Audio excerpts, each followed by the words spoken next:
with cats cannon low. We spill the tea, we spill the wine. Have the stories of yours and half of mine. We laugh and cry, we overstand through Lord. Podcast every now, just double the crutch. Double trouble live, with twice the mess.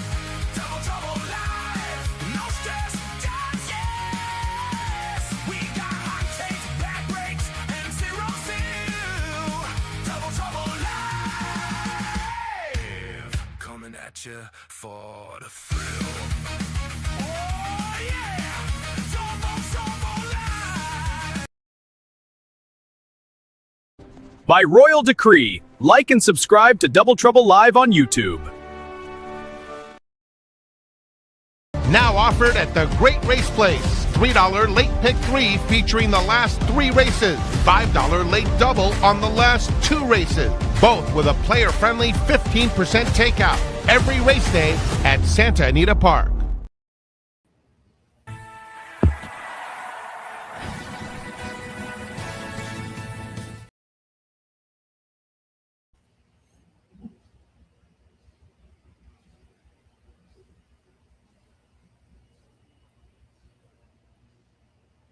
Should someone tell Frank he's muted again?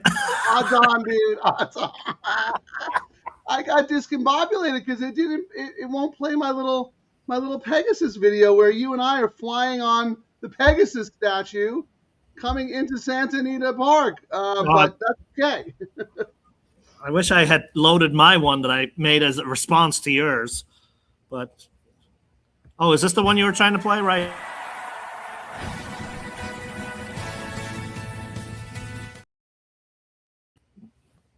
That is the one.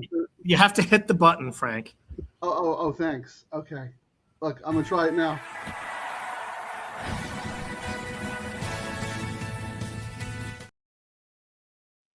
Yeah, I think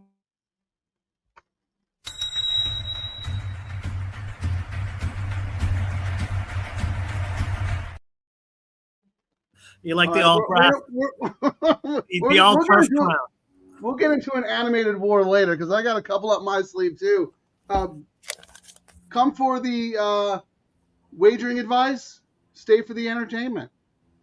Frank Scatoni joined by co-host, the CGO, the Chief Gambling Officer of Double Trouble Live, Ciaran Thornton. Welcome, everyone. Welcome, DTL Crew. We know it's a jam-packed day. We got the Pegasus, the main event coming up, but we wanted to hop on because what are we all about, Ciaran? Low takeout bets, and Santa Anita has the best there is in the business right now.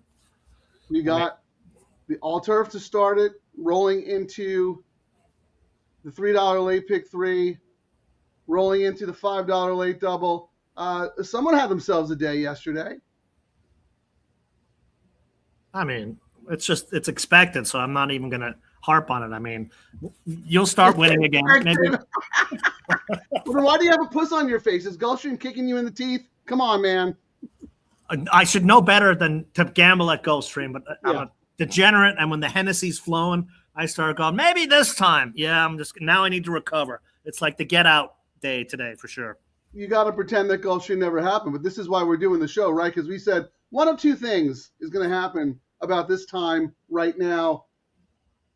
A lot of people are up on the day at Gulfstream, having a great time, heading into the big race. Well, when the big race is over, that's a big letdown, right? Well, yes. We got 4 or 5 more races left at Santa Anita. That's why we're here. I'm coming in hot. Ciaran needs a little leg up, so he's the opposite of the people who are riding high and want to keep the streak going. He's losing. He needs me to prop him up because what is our motto? Get out, get up, get paid. Indeed. We're the only game in town once the 13th race at Gulfstream is over. And I mean, and with all the weather around the country, this is really the only. I mean, it's Gulfstream and Santa Anita essentially. If you want quality racing right now, I think we're gonna see some good pools here today. I think, Frank. Oh, we're gonna see some great pools. I mean, you got to keep the momentum going. You know, we always talk about how we want our low takeout wagers to kind of piggyback off each other. We don't want to look at them separately. Well, it's the same thing with the big race days, right? Just because Gulfstream Park is about to end doesn't mean the race day is over, man. If you're a true horse player, Oh. You're looking at every opportunity that's being given to you today. And once that 13th race is over at Gulfstream, you got plenty of opportunities at Santa Anita Park, and that's why we're doing this. So it's funny because our first race is going to go off before the Pegasus. So we get to talk about the start of the $3 all-turf pick 3. Neither one of us hit it yesterday, but I was alive to the 4-horse for about $490. That didn't work out for me. Thankfully, Ciaran came back in the late pick 3 and the late double, and made us all look good because he ended up whacking those pretty good for us in the DTL crew. But a couple of shows ago, you anointed yourself the king of the all-turf pick 3. Is your reign over, or are you about to bestow your wisdom and power over the land? I figured I had to give it back because you looked good yesterday, even though you got knocked out. But yet again, you couldn't. You were the pinch hitter who swung and struck out. So you actually gave me a compliment in defeat yesterday, which was shocking to me because you're like, that was the perfect. I would trade places with you. I would love that ticket. I thought that was a great ticket. To be alive out of that first leg to what you were alive in the last. Yeah, that's the kind of ticket I'd like to be alive to, if that makes sense. And I mean, if you'd hit, it was paying pretty damn well. Yeah, on a $3 bet, it was playing close to 500. That's a good. I'm going to mute when the speaker goes on here because it's very loud, as you know. Yeah, that's fine. Ciaran makes a great point because, it's about winning and making the money, but we also try to take some lessons and takeaways from the show, and we always talk about wagering strategy. And one of the things we love about the show, and one of the reasons why we do it, it's a live wagering show. So we're in the moment, we're talking, we're doing ticket construction on the fly. Yeah, we have a game plan, we have a set, we have set bets that we're interested in doing. But once, like Mike Tyson said, everyone has a plan until you get punched in the nose, right? So we have to look at the pools, what's going on, and try and figure things out. So that's what we're going to get going. Why don't you start us off, Ciaran? This is race 5. I thought this was a pretty evenly matched group of maiden special weights. 3-year-old fillies going 9 furlongs on the lawn. Rails out 20 feet. You talked about the turf condition yesterday. You need to be, even today, if you look, you've got to be a stalker. You got to be up there close. The closers, I don't think, are going to make up the ground. And we've talked about it when it rains, usually today, and we'll probably see it even more tomorrow. You got to be close on these turf races. Now, I will say I threw in a new bet there. The Ciaran's had a few bets. And you'll scroll up. Few drinks, few bets. well, it was. I'm going to have Radar Rob's going to roll up here, I think, for the late double, Frank. I asked him to come up. Oh, great. But nice. He liked a horse in this leg, and he was like, why are you not betting? And you know which one it is, the little red feather horse, the 6 in box. And I was like, you know what? I'll be right back. Let me go up to the little red feather suite. Let me bend Billy's ear. And I was like, so Billy, I kind of used your horse and then I tossed it because, Tiago was on it. You didn't have one of the other jockeys. Well, everybody's out of town. Which is what my notes were. And I was like, what's the deal? And Billy was like, well, she really responded when Tiago got on. And I was like, that's all I needed to hear. So I had to do another ticket using the 6 inbox. So let's start with your first ticket. I have this correct, right? I'm pulling it from the live chat there. The all-turf pick 3. You're starting with the 2-5 on 2 tickets, and then the 2-5-4-6. That's where. So you do have inbox on that. Yeah, but then I thought I was going to come back and hit it a little bit more. I thought what's interesting in this race, I went with the other. 2 of the trainers have 2 horses in here.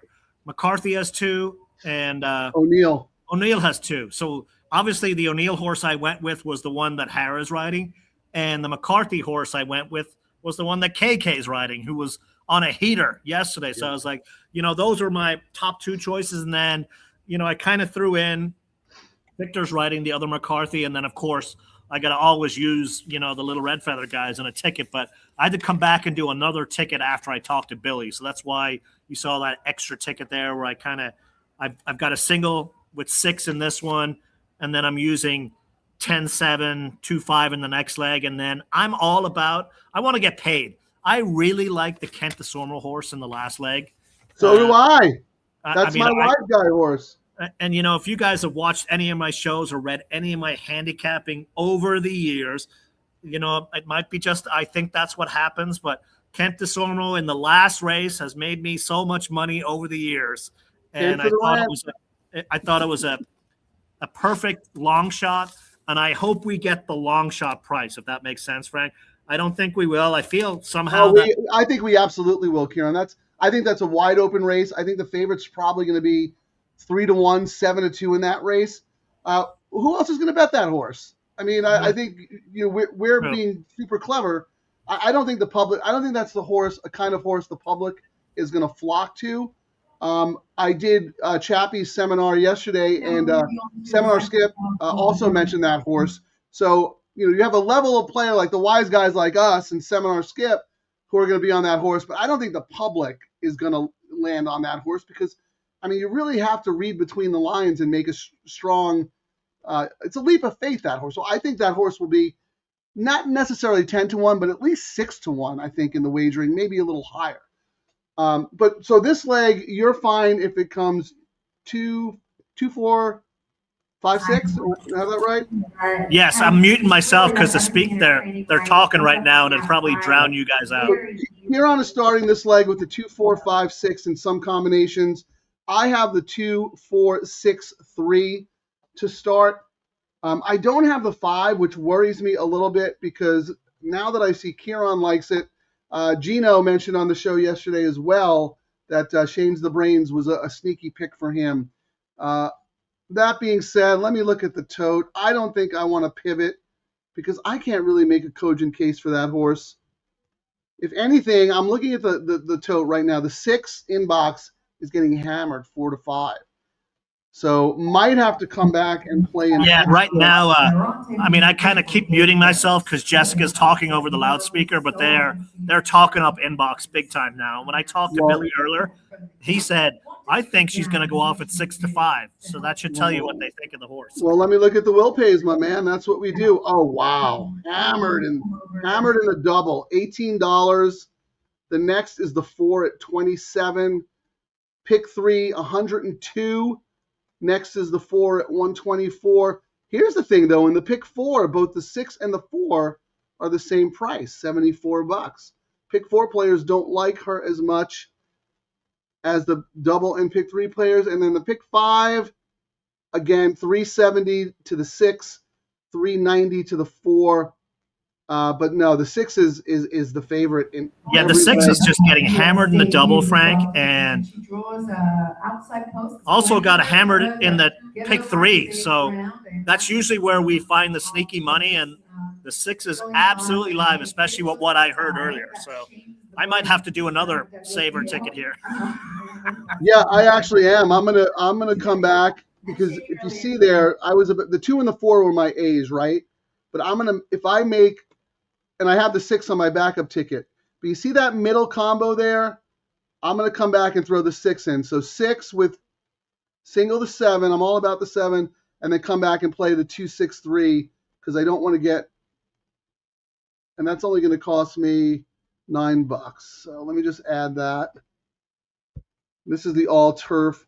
So what Ciaran and I like to do, sometimes we caveman it, but more often than not, we don't, because you have to be very targeted and strategic with your bets, and your bets have to reflect your actual opinion because of the higher minimum, right? It's $3 a horse. So it gets expensive after a while, but you can play these bets cleverly. Let me add this. So what I did is I came back and I used the 6 as an A to cover the 6 with my backups in the last. I don't have any other coverage in the middle leg other than the 7, Ciaran. My whole day is built around that horse. I'm either going to hit all my bets or I'm going to miss them just because of one horse. Who do you like in that leg? That's the take of hopefully you guys can hear me. Maybe, can you hear me fine? Yes.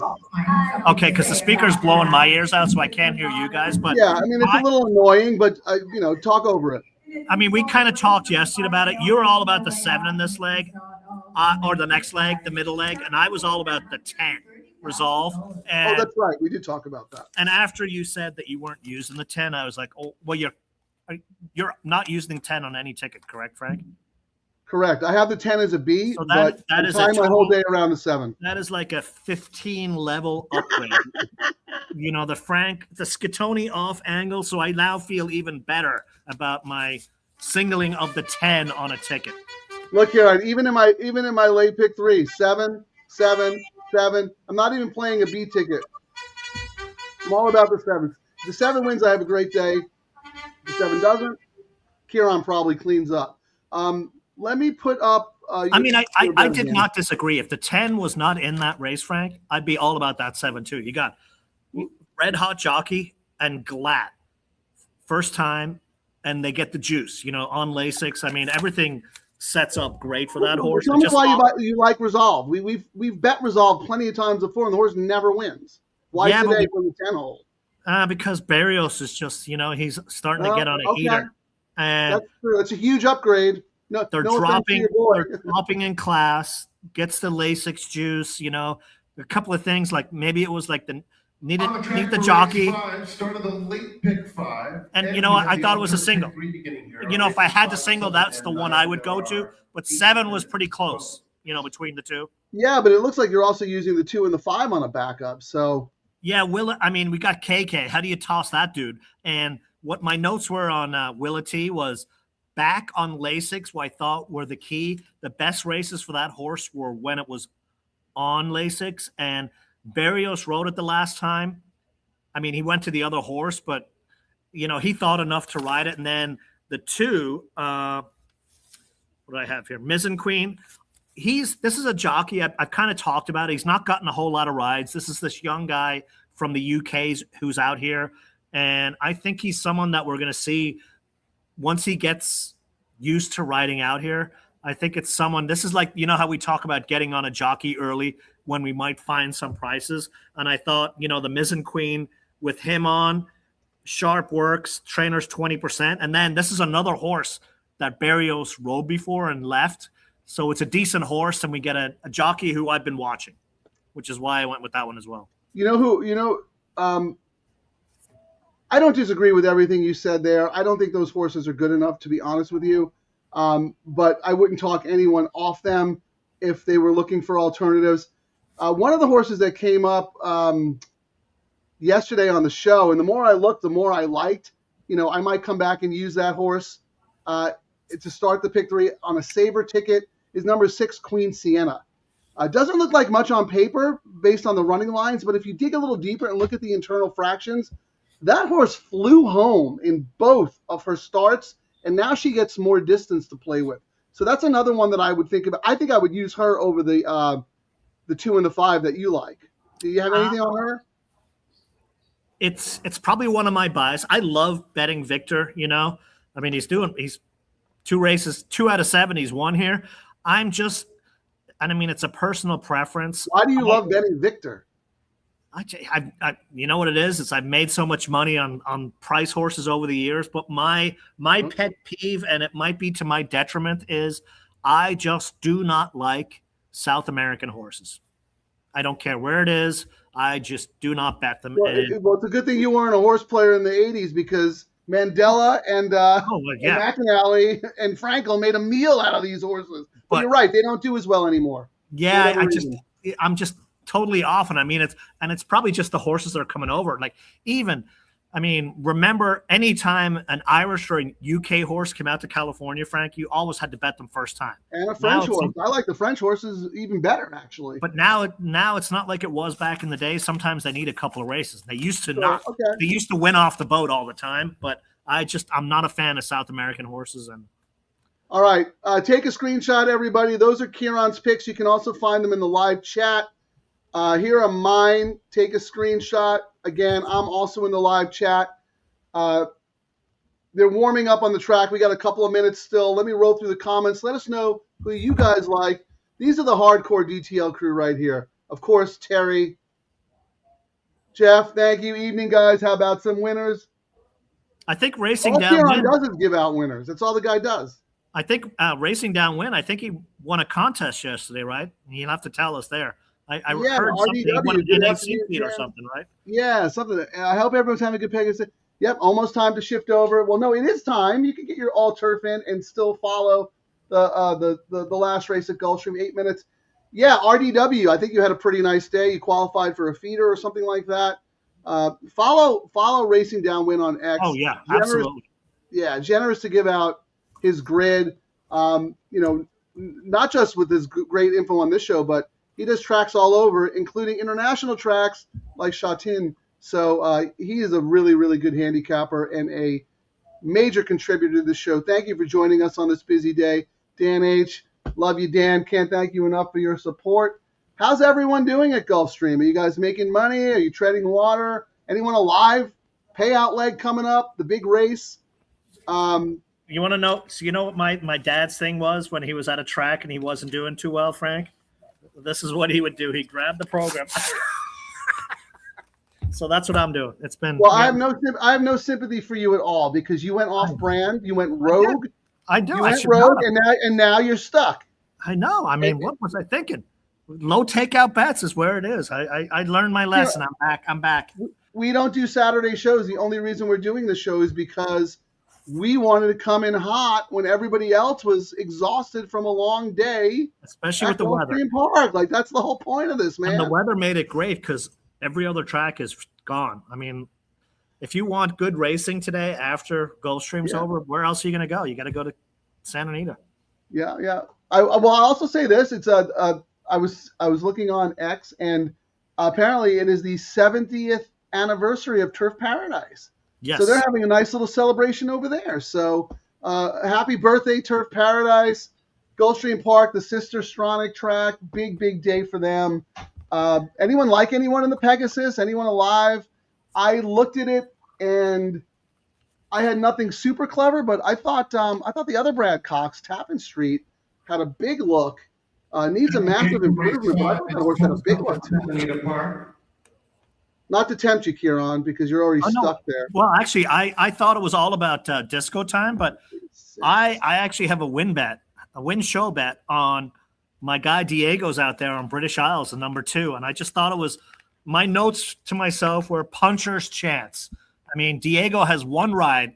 I mean, he might be on vacation for the weekend, but Baltus took him out to ride the horse, and not impossible. I mean, not impossible. If you're looking for I think that's a good move. Even though he's on a long shot, he gets to go to Florida with the elite, right? So he can meet people. Yes. He can show his face. I think that's a really good move for the kid.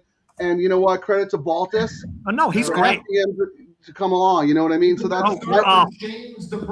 We're off. Good luck, everyone.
Ah, the pivot. This is why we do the show. The inside information.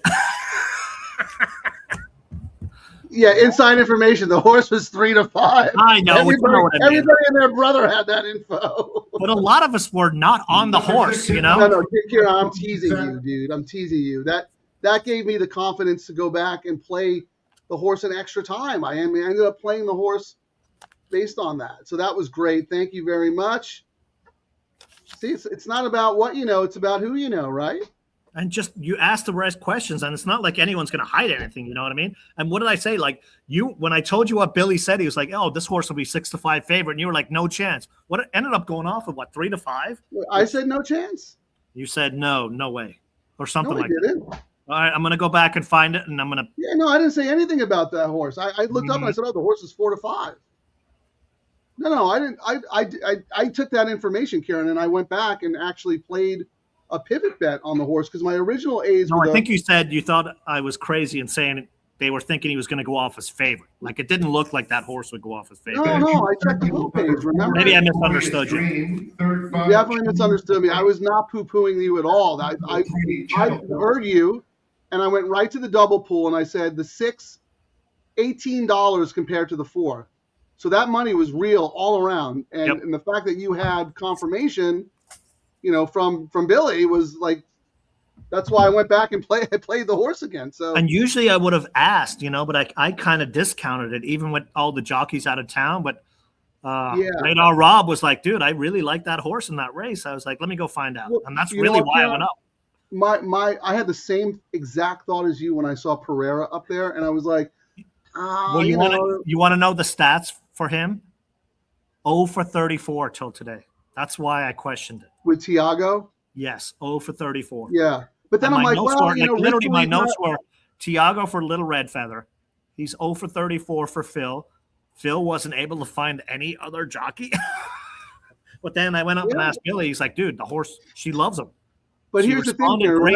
Yeah, responded great. And, you know, we talk about it a lot of times. Like I've had a lot of people who would go, why do you keep having Frey? Remember when Frey was riding Gold Phoenix? They're like, why is Frey on Gold Phoenix? And I would be like, well, Gold Phoenix likes him, and we'll switch leads for him. And I mean, it's they're like us. They're temperamental.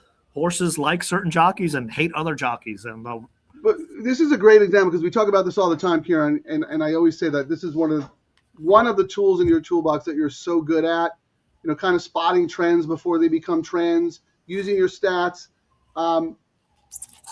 This was a case where the stat didn't necessarily matter, right? You said, oh, for whatever.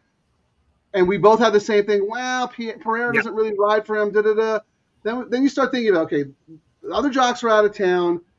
What have we been saying? Like, Pereira has been riding really well, right? Like, so we like him. We use him. So why would we not use him when he's actually on a live horse? So I think, and then you ask Billy for confirmation. Radar Rob, who's one of the sharpest guys out there, like it, and then the money showed up. Like it all came together. We should have probably gone back and canceled all of our other bets and just singled it. Little Red Feather Racing. And that was another one that I kind of almost bought into and said, nope, I have enough. And here we go again. The other one I almost bought was Ice Cream You Scream, who's now probably going to sell for a couple of million here. Well, Larry Darren Miller, thanks you, because he ended up getting a share of that horse. Let me see. Dan H, are you alive? You are alive. Good to you. Greg Skelton, thanks for the show, guys. Let's have a day. I don't want to talk over the Pegasus, so if they're about to go off, please interrupt me. We'll give that race the respect it deserves. Dan H started with a double and a downhill from there. Well, that's why we're here. If you're stuck at Gulfstream, Santa Anita is fresh, coming in hot. Jay, welcome back. We missed you the last show. Love your expertise. Went spready here, but you did catch the 6. Love Disco Time 2-1. Liked him the first time I bet him at 17-1. Good for you.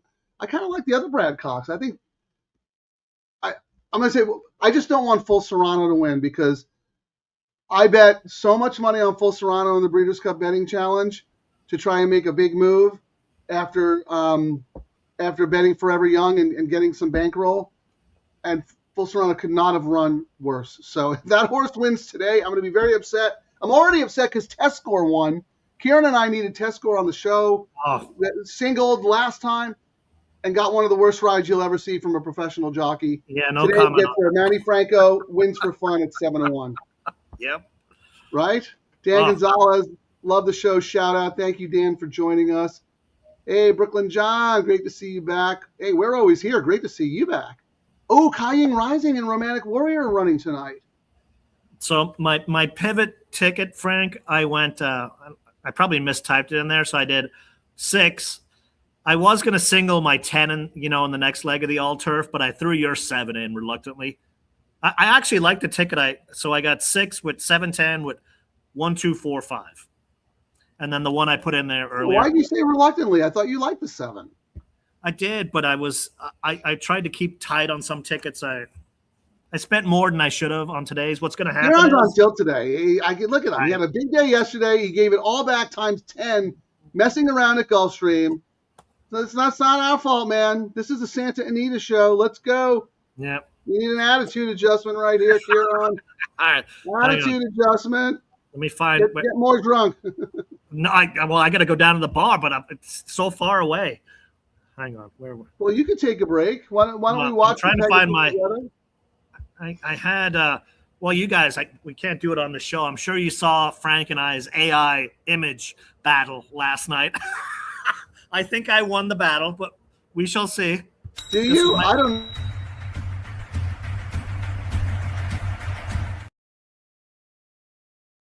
My response to the Pegasus one, you threw fruit at me, but yours was.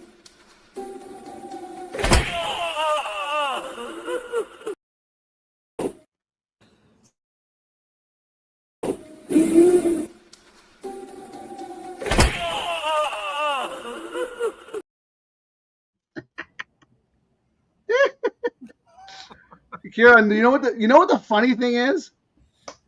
I was doing that video where you were getting hit in the face with a thrown tomato. The same time you were doing a video where you were smashing my head with horse poop. We both came up with the same concept independently.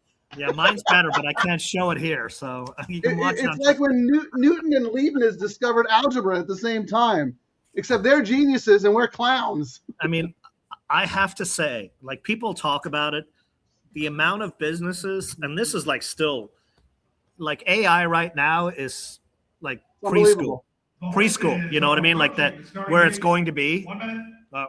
But the technology, the amount of industries that are going to get wiped out by, you used to look at our logo that we had set up, Frank. It took like a month to get that. Now we can do it in 1 minute. Yeah,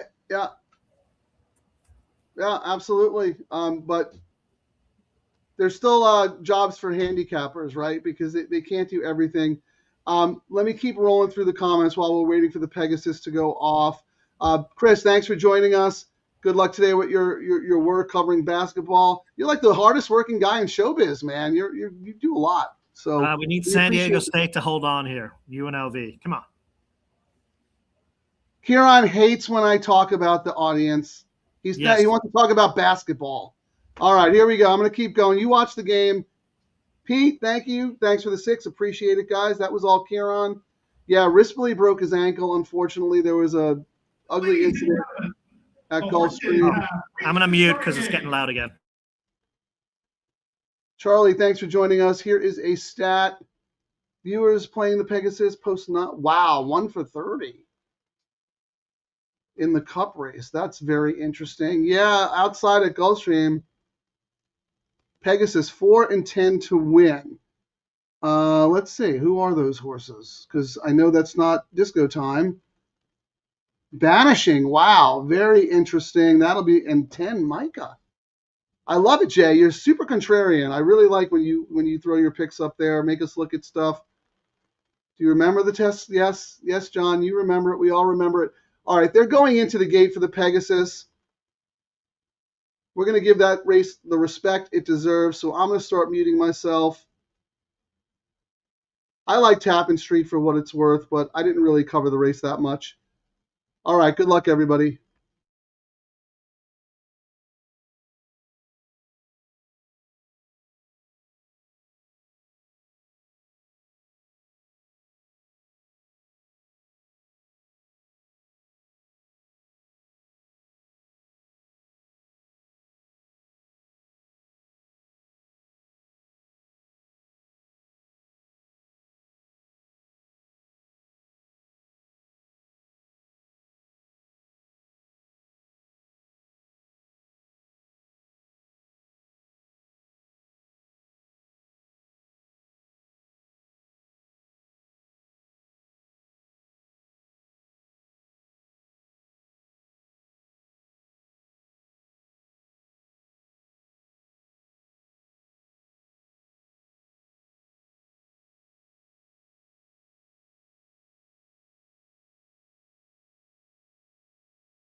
My horse.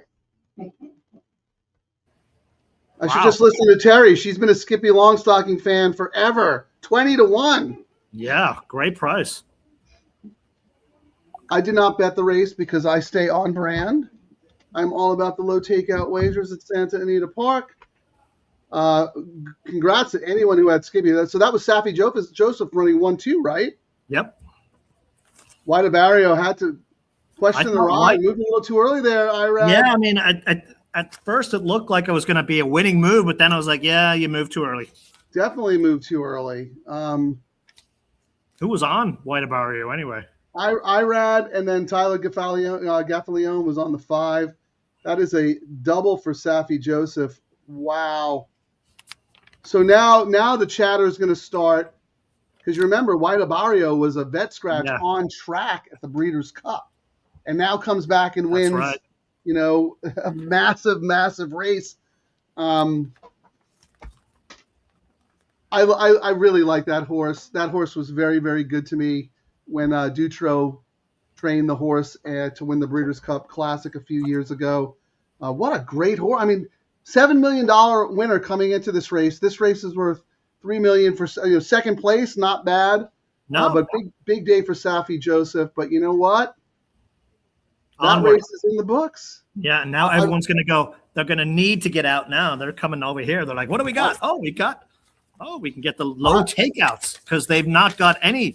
I mean, it's all been jackpot, 20 cent, high takeout bets over there at Gulfstream. So yeah, all that stuff. But to the credit of Santa Anita and Gulfstream, they do have the coast to coast that are linked together and the Sunset, and those are both retail friendly bets.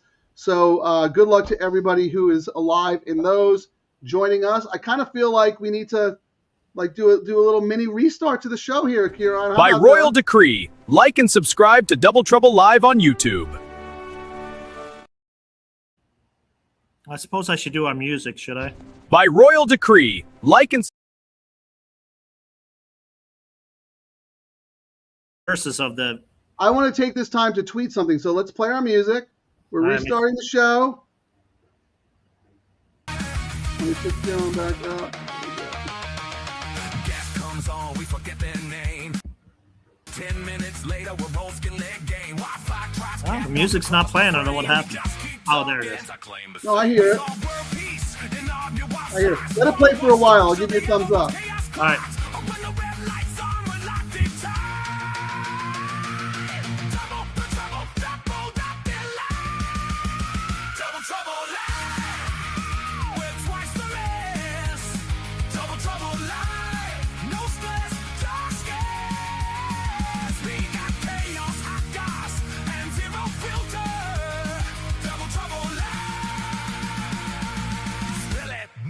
Quitter.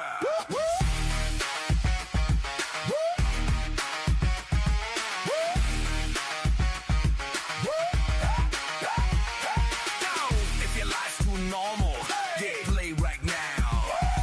These two are unhinged, and we don't know how. Jackets, racks, meet your phone, get ready to vibe. It's Double Trouble Live. It's the chaos track.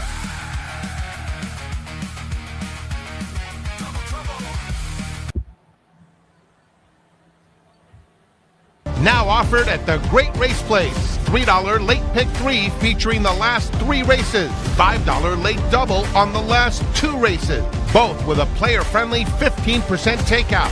Every race day at Santa Anita Park.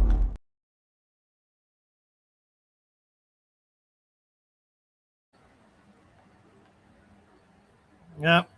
I don't know why it does that. It says Frank, it's muted. That is the best bet in racing. Is will Frank mute himself plus or minus +1 or +2, and you and Dan H should be cleaning up because he started. He was the first one to say, odds on that Frank comes back from a break with his mic muted. But that's a StreamYard thing, man. That's not my fault. But anyway. If you're just joining us now that the Pegasus is in the book, thank you. Welcome to Double Trouble Live. Thank you. We started. We're all alive in the altar. Jessica, in this race, and We have a little bit of a break here because we got a dirt race coming up. That's not part of any sequence. Yeah, I mean, look, we got a. When I was doing my pick here, I went 4-1. You know, the Barrios horse, but the Edwin at 4 here, the 1 to 5 seems reasonable for this horse in this race. But you know, if you wanted to try and beat the horse, I thought the 1. I was actually trying to talk Santa Anita into doing our turf and dirt double yesterday, Frank, low takeout. So. Yeah, see that's the problem. I have to deliver the message. It's your idea, great idea. But no, seriously, Ciaran makes a great point. One of the reasons we love the late pick 3 and late double so much is because we like to play them as a unit. We play them together. We play them off each other. We don't view them as two discrete separate wagers because they're inherently tied together because of that 15% minimum, 50% takeout and higher minimum. The all-turf, which we also love, especially when the races are close together like today. So we have race 5, 7, and 9.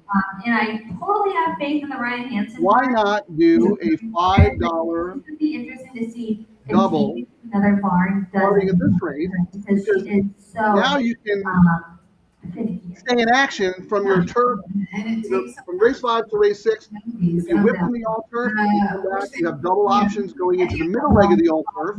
races. Live, you have double options into the middle leg for horses you didn't cover. Even if she went Right? I mean, I think it's brilliant. She's very live and thoughtful. Gives us more reasons, like, and I'm out of the all turf. Well, let me start firing away, or let me recover and whatnot. You know, you might have to mute yourself a little bit. Yeah, I think I will. It's gotten loud. Yeah. I'm going to go through the comments while we're waiting. For those who don't know, Ciaran is actually at Santa Anita. He was there yesterday. He was so desperate for attention because I kept getting called to do all the shows that he figured if he showed his face, people would, like, adoring fans would, oh, Ciaran. But, you know, this is what happened instead. Let me show you. It's kind of sad, actually, but, you know, we still love him.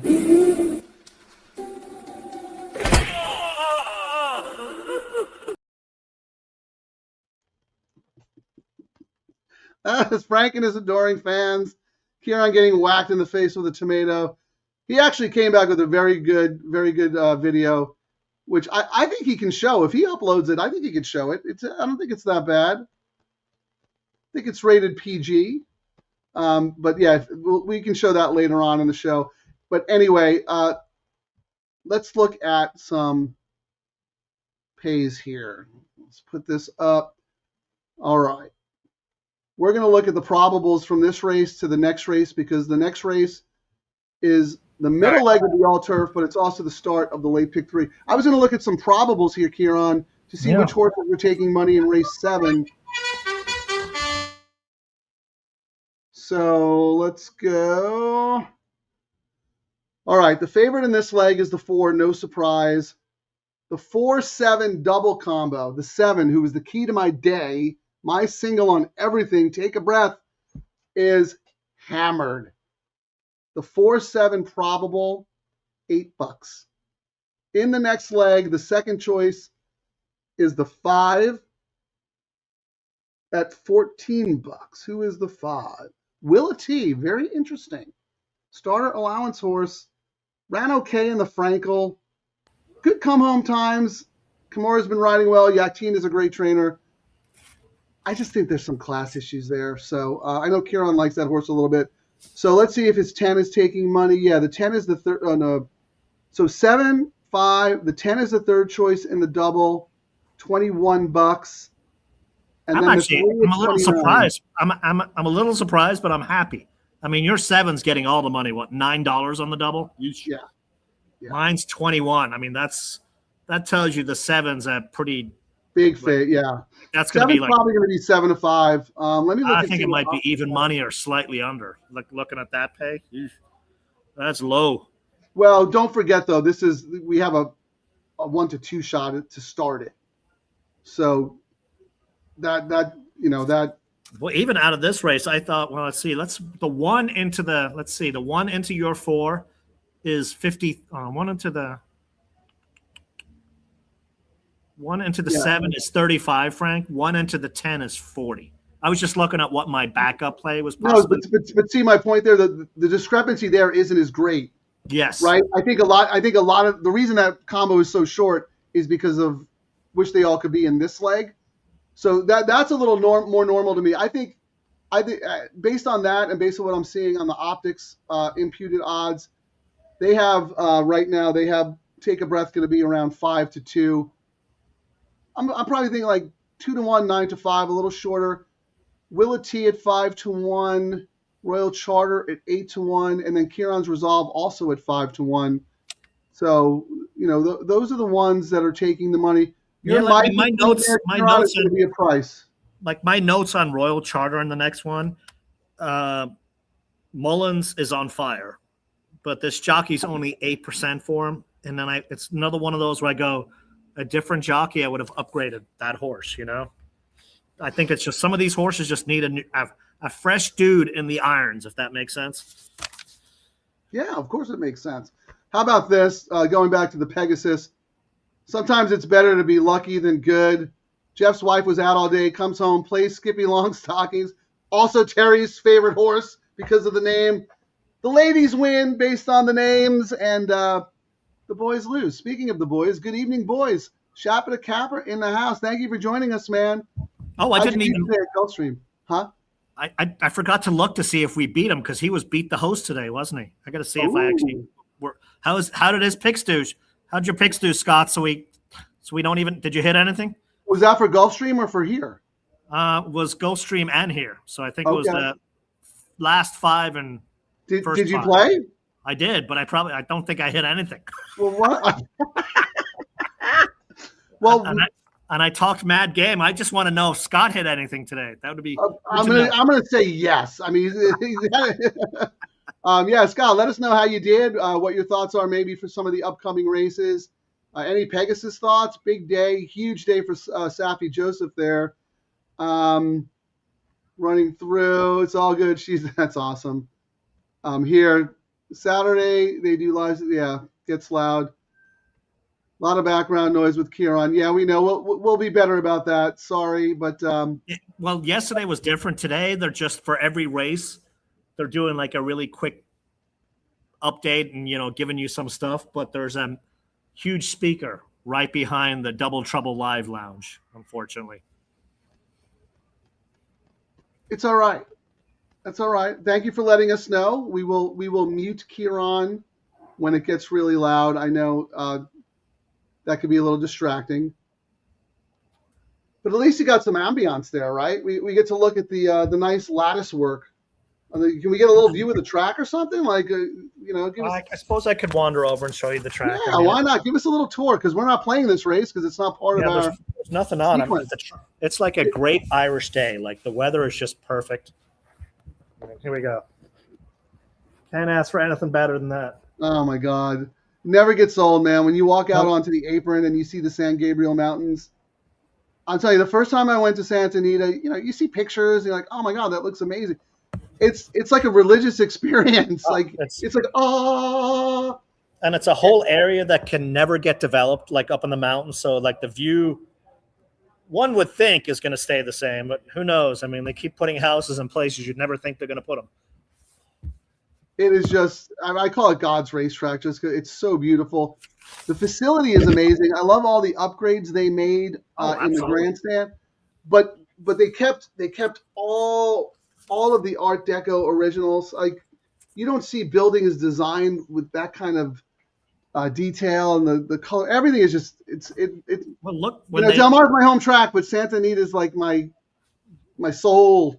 Like when they do the movies, horse racing movies, they don't have to adjust anything. It looks like the outside of it looks like it did 60, 70, 80 years ago, Yeah, 1936 maybe, or whatever it was. And yeah, I know that the grandstand is it has to be protected because of the Art Deco design. We're approaching the Stony Gate. Are they already at the gate? Is that what he said? Are they at the gate, Ciaran? They're approaching the gate. So okay. Well, let's talk real quick. Let me throw up your. I mean, I suppose we could kind of talk about, because we end up getting distracted, our horses that we like on the late pick 3 and get an early jump on it. I mean, that's what I'm putting up right now. But here's the thing: I'm all about the 7, right? We talked about you using some backup horses. I might do a backup ticket with Queen Sienna, but as I said at the start of the show, I said it yesterday on Chappie's show, my day is going to be made or broken with number 7, Take a Breath. I mean, you got a red hot trainer and a red hot jockey. I mean, I can't fault you. I've got the soon to be really red hot jockey, I hope, Barrios, and we'll see. And the Frank off angle. How about the middle leg? I don't think we talked enough about the middle leg there, Ciaran. Let's talk about the middle leg. This is that tough race 8. Yeah, I mean, race 8, I ended up going 3-4-2. I went with the Hara O'Neill horse dropping. You know, she's so there she was. The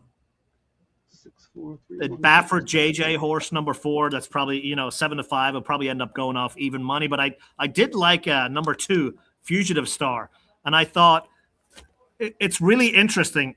Barrios was enticed to ride a Turf Paradise horse, and that's why. I mean, they're off Lasix. There was enough question marks where I thought my notes were, what are the will pays and what are the probables, and that's a horse I think for race 8 that we gotta pay attention to, looking at what if there's any money going on it. You know what I mean? I thought that was a horse that we'll see if there's money. No shot, but maybe anyway. not. But let's see if there's money. If the nod's there. My wise guy horse in that race. My wise guy horse in that race is the 6, Jane Austen. Again, Mark Glatt. First 2 races of her career were phenomenal. Thought enough to run her in the Summer Oaks. Something went wrong, set the pace, got tired, obviously got injured. Came back, 2 turf races, conditioning races. She's not a turf horse. Tries her in the Bayakoa, has to break from the outside 8 hole, and that was when Glatt was ice cold. Just pretend that race never happened. He runs her back here in a stakes race. He still believes in her. He could have found an N2X to run her in. All right, they're loading. They're going to go off. Good luck, everybody. We'll be right back.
All right. Well, I mean, no real surprise there. Would have been nice to see the old girl, Wish They All Could Be, win, just because she's such a cool horse. But she is 8 years old. When I did the show with Chappie, Seminar Skip, and Gino yesterday, those were the 3 horses I was using, the top 3 choices. I had nothing clever in there for the pick 5. Look at that. Thirsty Trickster rolling. We were talking about Tiago Pereira the whole time about how he's been riding really well. And even though at first we questioned why he was on Inbox, because he doesn't ride for D'Amato that often, he proved why he was on Inbox. He won the last race with that horse. Runs here. Wins here. 2 in a row for him. Yesterday we saw KK won the first 3 races of the card. I'm going to tell you, this jockey community out here in Southern California is the toughest it's been in a very, very long time. Very long time. It's not like the old days where Bejarano would be on a 3 to 5 shot every other race. Then Pratt took over, was on a 3 to 5 shot every other race. And then when Pratt left, Juan Hernandez was on a 3 to 5 shot every other race. Juan is still he is a top jock year in and year out. But he's got a lot of competition now, way more than he did 3 or 4 years ago. And we're looking at Frezu is out. He's hurt. He's a top jock. And unfortunately, Rispoli just got hurt today at Gulfstream. So he's out too, but he's a top jock. But now, look, you got a guy like Tiago Pereira who could now step up. Top jock, multiple grade 1 winner. Love to see him succeed. If you guys weren't paying attention to Del Mar over the summer, he had an injury. He ended up breaking his jaw, and pretty rough recovery. And one of the highlights of the summer, the PDGF, the Permanently Disabled Jockey Fund, does a fundraiser at the Belly Up. They do jockey karaoke. They do it every year. Terry and I go. We mark it on the calendar. It's one of our favorite events of the summer. And I wrote about meeting Aggie Ordonez there, one of my favorite trainers. But we also got to spend a little bit of time with Tiago Pereira when he was coming back. And he had just started to ride again, but you could tell, he could hardly talk. Like, he could hardly open his jaw. And the guy's like back in the saddle. And I'm going, oh my God. The jockeys are just absolutely incredible. So to see him, you get a little ring rust. He took him a while to gain traction when he came back. But now he's back to his peak form. He rides a lot of horses for Steve Knapp, typically does really, really well with Steve Knapp. Nice to see him get 2 wins on a day where, he's getting some opportunities. And Inbox, really, really nice horse. That horse will be in a stakes race next time. Thirsty Trickster, a good hard knocker. And now let us see just how hammered my 7 is here. As I mentioned, the 7 was the key to my day. Singled in my all turf. If you look at my pick 3 pays, let me put them up real quick so we can discuss the start of the late pick 3. Because right now, I am singled to the 7 on every one of my tickets. Okay? And I'm fine with that. But because this horse is so short, I know my payouts are going to be a little deflated. I have some choices to make. Do I need to come back and whack some of my combos a few extra times? Or do I stand pat with that horse and maybe play a little bit of a backup ticket? I did not want to play a backup ticket yesterday morning when I did the sequence and did the write-up for the Santa Anita website. But after doing the show with Chappie yesterday and talking to Ciaran, Ciaran mentioned a couple of other horses who, I do think have a chance. He mentioned Willity, who was taking money in the multis. He mentioned Resolve, who, you know what, I bet that horse a zillion times. I served her divorce papers about 5 starts ago, and I'm fine with that.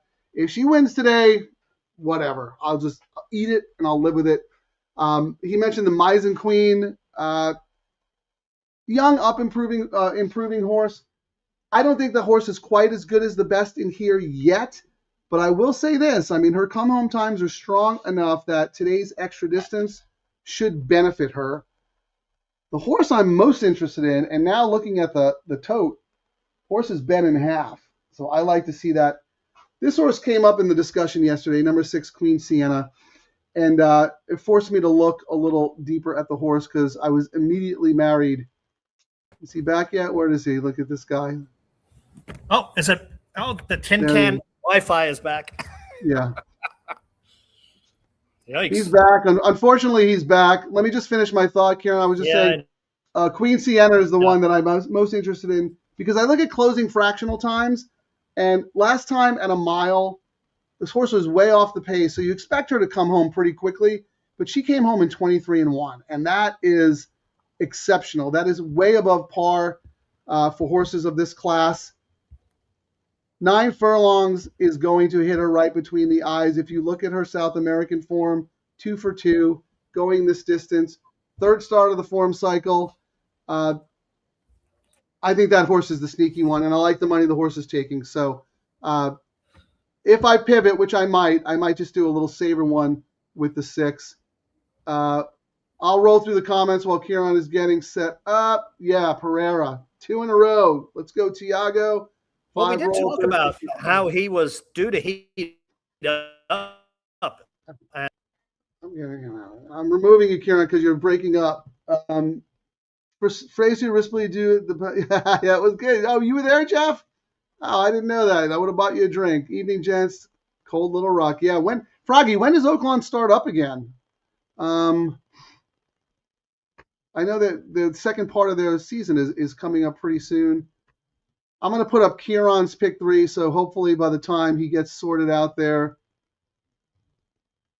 So desperate for attention that he had to show his face because he won a couple of bets after getting slaughtered by me, and I'm getting all the accolades.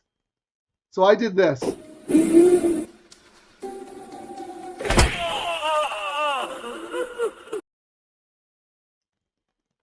And now he's banished. He's banished to a room. He can't get, all by himself. He can't get Wi-Fi. That's all right. But I'm gonna put up his picks anyway because the whole story behind that clown image is Ciaran's the first time he met Frank Miramati. Ciaran went up to do Tom Quigley's seminar, and he did a great job. He had like 8 winners that day. He did what Ciaran does. Sometimes he makes great cases for horses. Other times you look at him and go, what is wrong with you? Anyway, he does a show, has a great time. Miramati comes over to him in the Eddie Logan room after and says, hey, I'm Frank Miramati. I saw you on the show. So they start chatting. He goes, man, you did a really good job. Thank you. You're a really good handicapper. I always thought you were a clown. That's one of my favorite stories. And my point is, yeah, they're not mutually exclusive. You can still be a great handicapper and also a clown. And that is why.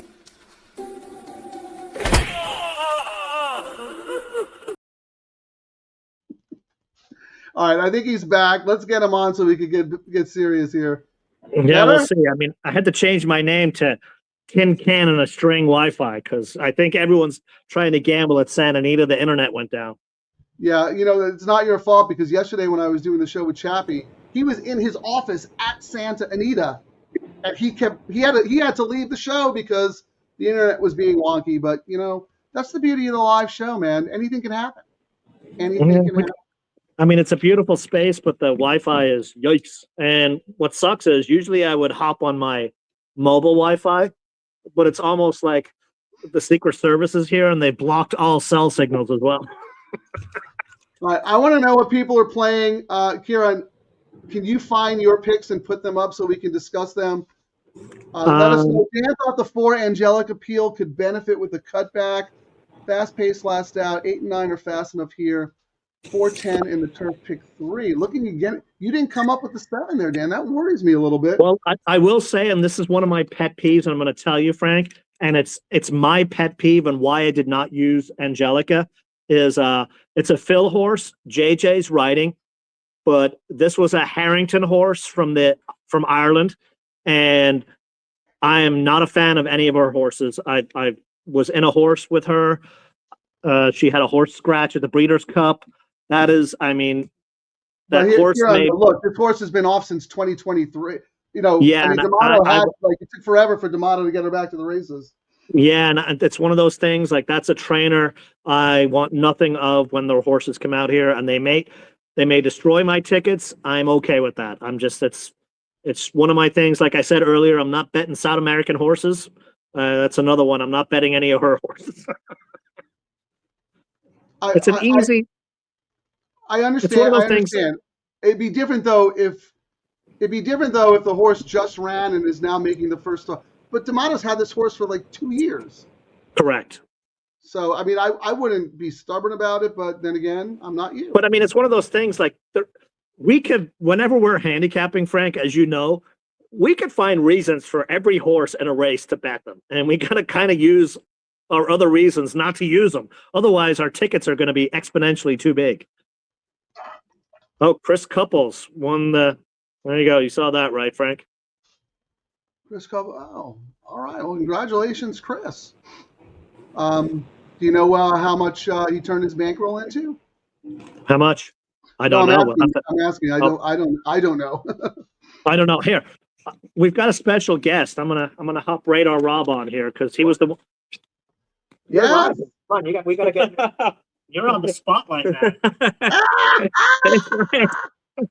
Radar Rob, my man. How you doing? What a pleasant surprise, dude. Awesome. Double How are you? trouble. She's in the other room. She's cheering. You guys are double trouble. You are double trouble, but now we're a triple threat now that you're up here. Yeah. You have some plays for us? You playing the slate pick 3? Yeah. So absolutely. Race number 7. It is a mile and an 8 long. What do you got? Tell us how we started off. I'm all about the 7 here. I might do a backup with the 6, but my whole day has been built around the 7. Oh, he's muted. You're muted, Rob. Ciaran, oh my God, what a clown. Ciaran, unmute the man. There he is. it's very loud right now. They're doing their 30-second preview. All right, well, then you got to let me know when you're muting it, though. The speaker in the 100-to-1 room is like right on our head. All right. Well, why don't we wait until it's over, and then we'll have you do your pick. So why don't you mute it? It's distracting, and I'll tell everybody. So Radar Rob, one of my favorite people at the racetrack. I've known Rob for a long time. He's at the Logan Room all the time. Fires away. Excellent handicapper. Excellent horse player and gambler, tournament player, day-to-day, pick 5, whatever it is. Also a really, really smart owner. Has some horses with Dan Ascarati, a horse he recently sold after the horse did really, really well for him, called Brazenly. Excellent hard-knocking horse. Kerry Gold, another hard-knocking horse. Rob does it the smart way. He's very targeted, and he finds horses that he thinks he can campaign as racehorses. Happy, healthy horses who can run every 2 weeks. You're Every still 2 to 3 weeks. That's why I was so happy when I saw White Abario run well after they scratched him, because I knew it was like an optics thing, to be honest with you. We talked about that. It's like, how bad does that look now when he comes back? I mean, for a second, I thought he was going to win. I think, in retrospect, Irad moved a little too early, but at the time, it looked like he was going to make the lead and just distance him. He just got ran down by his stablemate. I mean, he ran big. He ran huge. Yeah, huge. He made what, like 900,000, 800,000? I mean, yeah. Geez. Look, Rob, they're racehorses, right? You find horses who can keep them happy and healthy. They'll run every 2 weeks. They'll pick up their paycheck. They love their job, right? Well, racehorses for a reason. 100%. I just claimed one on January 11th. Mischief's Causeway. He's going to race the 31st. He's a Calbred, obviously. Yeah. I just saw he ran a big race. He ran a 95 number on my figures, Trackmaster. And he was dueling in between horses in a starter race, mile on dirt, and he only lost by a few lengths. He ran like a 95, and that is usually good enough to win a Calbred allowance or be very competitive, is what I look for. So I did claim him, and he's going to run a 6 furlong race on January 31st. Who did you take him off of? I claimed him off Carla Gaines. Oh, okay. So tough to claim off. Yeah, she's not easy, but no, she doesn't give doing great. So the horse is fine, doing great. So we'll see. With Dan, with Dan as usual, and just Nice. I slowly improve him. Hopefully, hopefully, knock on wood. Well, I got a long term. I'm more of a, you know me. I'm a long term guy. know I keep you my are. horse a long time. I don't quick flip. I just put on my health program and hopefully they get better and then Love it. I don't care if I get seconds and thirds, but you know you're getting seconds and thirds in those $70,000 races. It's good. Who Pays cares? to be a Calbrat. No, I love it. So Mischief's Causeway is it the name? Mischief's Causeway. Yes. All right. Well, now we got to get serious, man, because you got to sing for your supper. You playing this late pick 3? What are we doing? What are your So thoughts pick on the late 3, pick yeah, 3? I can kind of hear you pretty good. I went in the 7th race. I went with the 5-7-10 with 3-4-5 with 1-9 Hold on. on my pick 3 with 3-4-5 with 1-9. Good 9. Good night, Nelly. I love the replay on that horse. I love the Mathis claim. Looks like he improved the horse big time. And I thought that horse definitely has run good on turf in previous races. And he had a really tough trip and still won pretty easily, I thought, despite all the trouble. And so the rail. What about if this race? Because this is the key to my whole day. I'm all about the 7. If you could only single one horse in this race, who would you pick? I heard you, Ciaran. Who would you pick? Now I can hear you. If you could only, if you had to single. If I had to single, I would single the 7. Okay. That gives me confidence because that horse, my whole day is built around that horse. But I am going to do a little bit of a backup ticket with the 6 because I think the 6 is sneaky and the 6 is 100% money, right? I use the 6. I have a maybe wide. I was going to say I also have a wider ticket where I use the 3, 5, 6, 7, 10. Okay. With the same horses. Give us your wider ticket. Hold on. I want to edit it. Well, I will say, like Frank, 3, 5, 6, 7, 10. 3, 5, 6, 7, 10 with 3, 4, 5 with 1, 9. Okay, yeah, let's do that. I want to put that up there. So Frank, you know, we didn't do it because we had all the loud stuff going on. Track for the 7th race. What? I didn't hear. Every time he talks, Frank comes on. So the 10 is thing for Cameron's graduation. I can hear you guys though. What's going on? So 10 took the most money on the pick 3, Frank. 10 is paying $25, which I like seeing. $25.60. Your 7 is at $31, Frank. And the 3 is at $29.60. Your horse is actually the 3rd favorite. I love seeing that. And we're getting 4-1 right now on the 10. And the double, into the double, the 10 is paying 34, Frank. Your 7 is paying 40. The 5 is paying 37, and the 3. Your 7 did not get bet by the smart money on the double or the pick 3, just so you know, Frank. I love seeing that. He's the only speed in the race, kind of. I mean, I don't It's probably really going to be like yesterday. Here. Frank had this horse that he was like, his day was all keyed around. And I think the horse just finished the race this morning or got an Uber.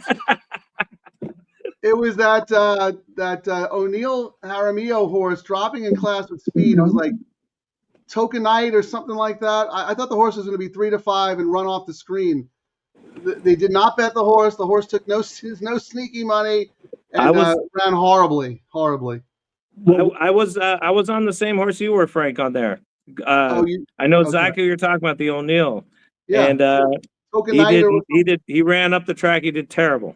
Yeah, but the money reflected that. So I was like, oh, yes. The money is so much more sophisticated now. He did not get bet at all.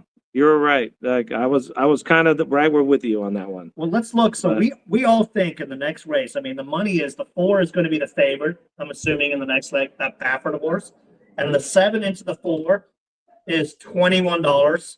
7 into the 6 is 25. 10 into the 4 is 21. So there's not a whole lot. Looking at where the money is, I don't think the 7 will stay favored. We'll see. That's just I think my 10 is going to get the money late, but we shall see.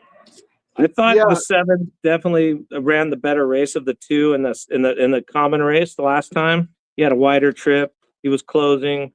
Mile and an 8th. There's not a lot of speed in here. It's going to be tough for to close, but I mean, I would single the 7. I like the last work; looked great. I am a little worried about the lack of money in the double and the pick 3. Like, and that is always it's the pick 3 is where, like, as we know, Frank, the pick 3 guys do their money early, and they do, and then they adjust on the double. They've not adjusted. They are not adjusting the double or the pick 3. Like the 7, I'm looking at this. I'm getting 7-2. I'm telling you right now, I think Frank, the 10 is going to go off at 2-1, and the 7 will go off at 5-2 slight. Just looking at I can see that. I could definitely see that. I'm looking at optics, the imputed double odds right now, which takes into account not just the favorite to the into the next, takes the whole pool, every horse, every combination. So Take a Breath, 3-1 in the imputed odds, Resolve 7-2. So slight favorite in the imputed odds for Take a Breath, but I really expected that horse to be like 9-5. I'm a little worried. Especially the way yesterday, where my lock of the day did not take money, and like Ciaran said, it's still running.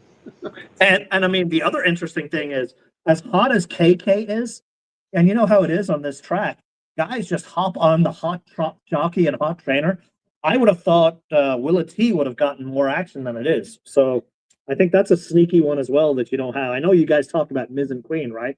I've got that on one of my spready kind of tickets. I did not, but the fact that Glatt's so hot and really not taking money here is a little concerning for sure. Yeah, exactly. That's exactly it. I'm really worried now. That's usually the smart guys usually. Well, let's just hope our 6 comes in here, because I thought that horse was sneaky, real sneaky. I just bet win money on the 6, and I also did that pivot pick 3 with the 6. If the other horses beat me, I'll live with that. I don't really like them, to be honest with you. So if I have to pick one other horse, I'm picking the 6. Like we come back with the double. We can fix or press our bets with the double, which is why these handcuffed bets, like, people treat them as separate bets, Frank, and we keep talking about it, but I think we need to keep talking about it because people still aren't betting them correct. Use them together, and use them to press when you're ahead and cover when you miss something. I mean, that's the beauty of it. I agree. How many minutes to post are we at right now? We're 2 minutes to post.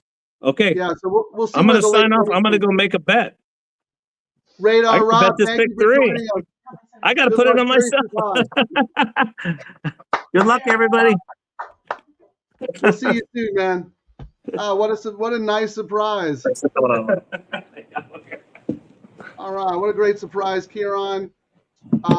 Rolling through the comments, Dan, using Mullins' Royal Charter. Was that one of yours? That's the 3 horse. I mean, I had it on there, and I mean, what did I put? So let's see what happens after this 2-minute cutoff, Ciaran. That was the one thing I was like, Mullins is on fire, and I mean, it might come back and burn me, but I thought this is another one of my stubborn things. I want to see a different jockey on this horse, plain and simple. And I mean, if it burns me, it burns me, but that's my feel on it. Nick, is this you or is this Chris Couples? Because if this is you, heck of a day. 61,000. Wow. I think this is probably what Chris Couples did, because we asked what the winner did. But Nick, let us know if you played, how you did, etc., etc. Fast Horses today. Thank you for joining us. Hey. You can plug. I don't mind. We'll check you out, but you have to give us something, though. You got to give us something. Who do you like in the last race? That's your assignment, Fast Horses, because I think that's the toughest race of the sequence. Fast Horses today, we will check you out, but give us something in the last so we can put it up in the chat. What do you guys think of the 4 here? In this race, Angelic Appeal. That was one I think they probably missed when I talked. I'm not a fan of the trainer in Ireland, and it's taken Phil a long time to get back. Now, if there's anyone who can turn around a turf horse, as we know, Frank, it's Phil D'Amato. Yeah. I just liked other ones more, even though I kind of went spready on the ticket. But I would not talk you off the horse, even with my biases, because you never know. Like Phil is the man when it comes to these, these kinds of horses. He's the horse whisperer. Yeah, no, I agree with you. Someone else mentioned that horse as well. So that horse is getting a little chatter in the chat. Fast Horses today is sharp. I'm not downing it right there, Fast Horses. But he's got to contribute, man. He's got to contribute. Let's see it. Let's do it. I will say my sneaky one in here, Frank, is Miz and Queen, just because. We already talked about Miz and Queen. Getting loud again.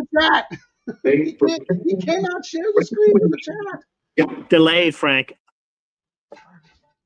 Fast Horse is a very solid handicapper. Yeah, I mean, I love he's on the show. I really appreciate it. Happy to give him a plug.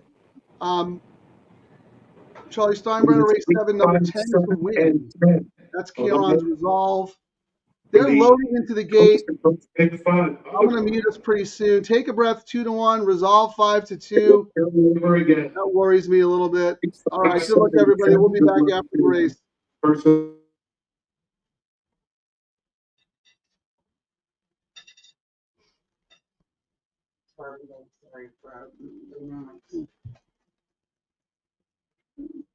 This is a little bit.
Victor Espinosa. Terry's happy. Favorite jock.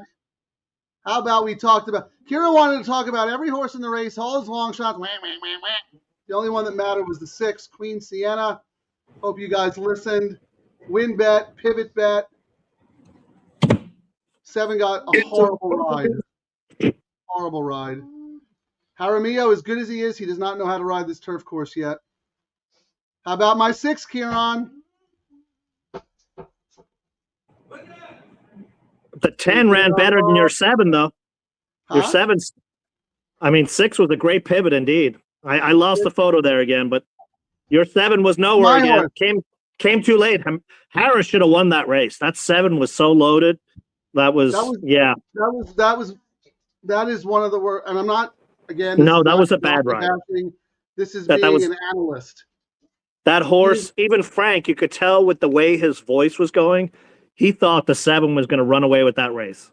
Yeah, and Frank doesn't miss. No, stuff. you could tell and then Here's what happened. He rode it like a dirt race.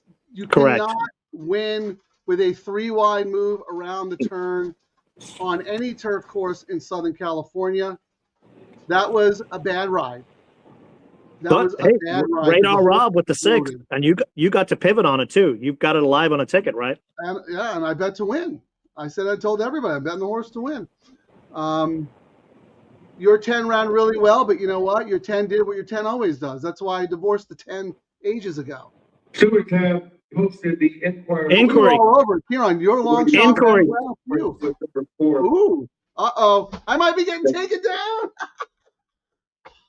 Oh, they're lucky the Irish. Let's see how lucky you are, Ciaran. Oh, my God. This would be just like it. Just like it. Yeah, Frank, they're taking the 6 down, Frank.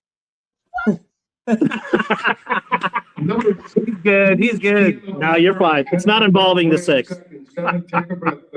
I was going to say, like, let's see the luck flip-flop. No, it's something with the 4, so it has nothing to do with the winner. What I Good was pick, saying, Frank. dude, We saw the same replay. The 6. Good. You good never pivot. got ridden last time, right? All right, Rob's going to take over the rest of the show. I'm going to go to the restroom now. That was a great pick, Frank. I had him too. It was awesome. I give I forget who said it on the show. I think it might have been Seminar Skip. He made a push for that horse, and then we all looked at it more closely, and we're like, okay, yeah, let's go back and look at this horse. I think the 7 probably would have won with more of an inside type trip, but that's racing, right? I mean, That's racing. what are you gonna do? Let me roll through the comments real quick, Rob, if that's okay. You hear? 10, 8, the 10 hung. Yeah, the 10 did what the 10 always does, which is why I stopped betting the 10 5 races ago after she took all my money and never won. She ran a great race, though. She had a wide trip, too. Ocho, yeah, Victor's hot, man. He's back in California. He's hungry. For me to bet Victor Espinoza on the turf takes a lot because he and I are not simpatico. His riding style does not favor the type of turf horses I like to bet on. But that horse is a nice horse. That horse will end up in some stakes races.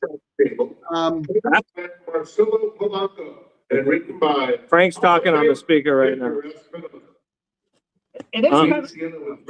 All right, so Rob arrives 3, 4, and 5. Rob, I put your picks up here. 3, 5. You're alive to the 3, 4, 5 and the 1, 9. I am alive to the 6, 4, 5, 4, 1. Ciaran is alive to nothing. 22 minutes to put. Big fat 0. It is funny how Frank's day was like, I'm all about the 7, and now he's like, I'm the greatest thing since sliced bread because Rob gave him the 6, who I invited on, so I get credit for Frank's pivot. No, I'm just being a smartass. That's why we do the live show, right, Frank? We pivot 100%. live. Yep.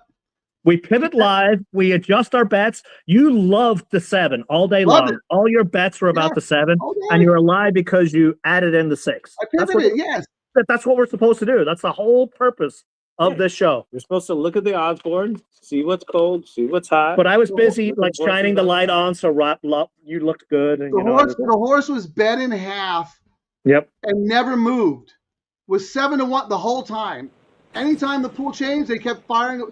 I love to see that. So that right away, I brought it up because Skip mentioned it on the show yesterday, and then Rob is like, "Yes, absolutely." And the other thing that people need to be aware of, and you say it a lot more than I do, Frank, especially when you key in on a horse. Like, how many times did you say, yeah, I'm a little bit worried that my Glatt horse is not getting the money? And that's more times than not. If you're not a stubborn gambler like a lot of us are, when you see that kind of indication, if you're really high on a horse and your bets are more skewed to it, it might be a sign to chop those bets in half and maybe spread a little bit more on the other ones, as we saw, I mean, a lot of us don't do that. And maybe the show, I mean, I know I've kind of gotten better. I know you have too, Frank. Like, the pivot is how you make money, especially on these low takes. Yeah, immediate pivot. You come into the day, you have to have an opinion, right? You have to have a little bit of a game plan. But like I said, Mike Tyson. Everyone has a game plan until you get punched in the face, right? So you look at the odds board, you look at the will pays, you hear. So And then you doing also the look at the handicapping horses. shows and listening to some really smart guys will put you on a horse that maybe you overlooked. So that's what happened yesterday. I was stubborn and locked in on the 7, but then it came up in conversation on the show yesterday with the 6. Bet in half. We talk about it today. We make a good case. Look at the odds. Okay. I don't have Now, to be I'm not stubborn. making an excuse. If I was not remote at Santa Anita and I was sitting at home on the computer, Frank, I would have thrown in a bet with the 6, but internet bad, you know what I mean? But that you did the correct thing. I know. That was the I good don't know. pivot. I don't know, Ciaran. I don't know because you're at the racetrack. You can walk up right to Bobovich and put your money where your mouth is. So No, you're not full of really. beans, We're dude. You're upstairs. full of beans. No, we You got can't. The colors machines all everywhere. turned off. Yeah, the machines are turned off up here, They're all but turned off. so that's why I knew I had to sign out with 2 minutes left. I'm glad I did because I ran down there quickly. And Hold on though. Here's the thing, Rob. He's saying if he was at home, he would have had the horse. He is at the racetrack. it could have. I would have only done it $3. Like I would have done it, He's at the racetrack. He could go to any self-service machine. There's like 1,000 There's none up of them. here, Frank. You know where we are? You remember? Ciaran, you left. Rob was doing the show. You left. I Yeah, have. see, guys, am I right or wrong? He's like saying he would have had the horse if he was at home. There's no excuse. He's at the racetrack. No, you left and made your bet. You know what I mean? Like, there's no excuse. All right, let's talk about this race, Rob, because I thought this was pretty tough. Frank, just quickly, perfect example. So I had, remember I kind of, when I first gave you my ticket, I had kind of narrowed to the 3 horses in the first leg. Yes. And then I went, well, really my spread is this. I was just trying to give the people out there a cheaper ticket. But, well, you know, but I really like the spread. And I actually, the more I thought about it, I'm just going to use all 5 on every ticket. And I did. And I'm glad I did, obviously now, because I went 5 deep after talking with you and you liking the horse as well. I coaxed it out of you because we were talking about the horse and you're like, yeah, I'm going, well, it's not on your ticket. And you're like, well, actually, I have a bigger ticket. So I understand you don't want to give out a big price ticket on the show. But you know what? No, we have really smart group of people here. They're adults. They make their own decisions based on our conversation. I mean, I'm used to Frank's if they want to play the big ticket, they will. If they don't, they won't. So I'm glad that you actually put out your spread ticket because we're live in the first leg with a 7-1 shot. So don't worry about the size of the ticket.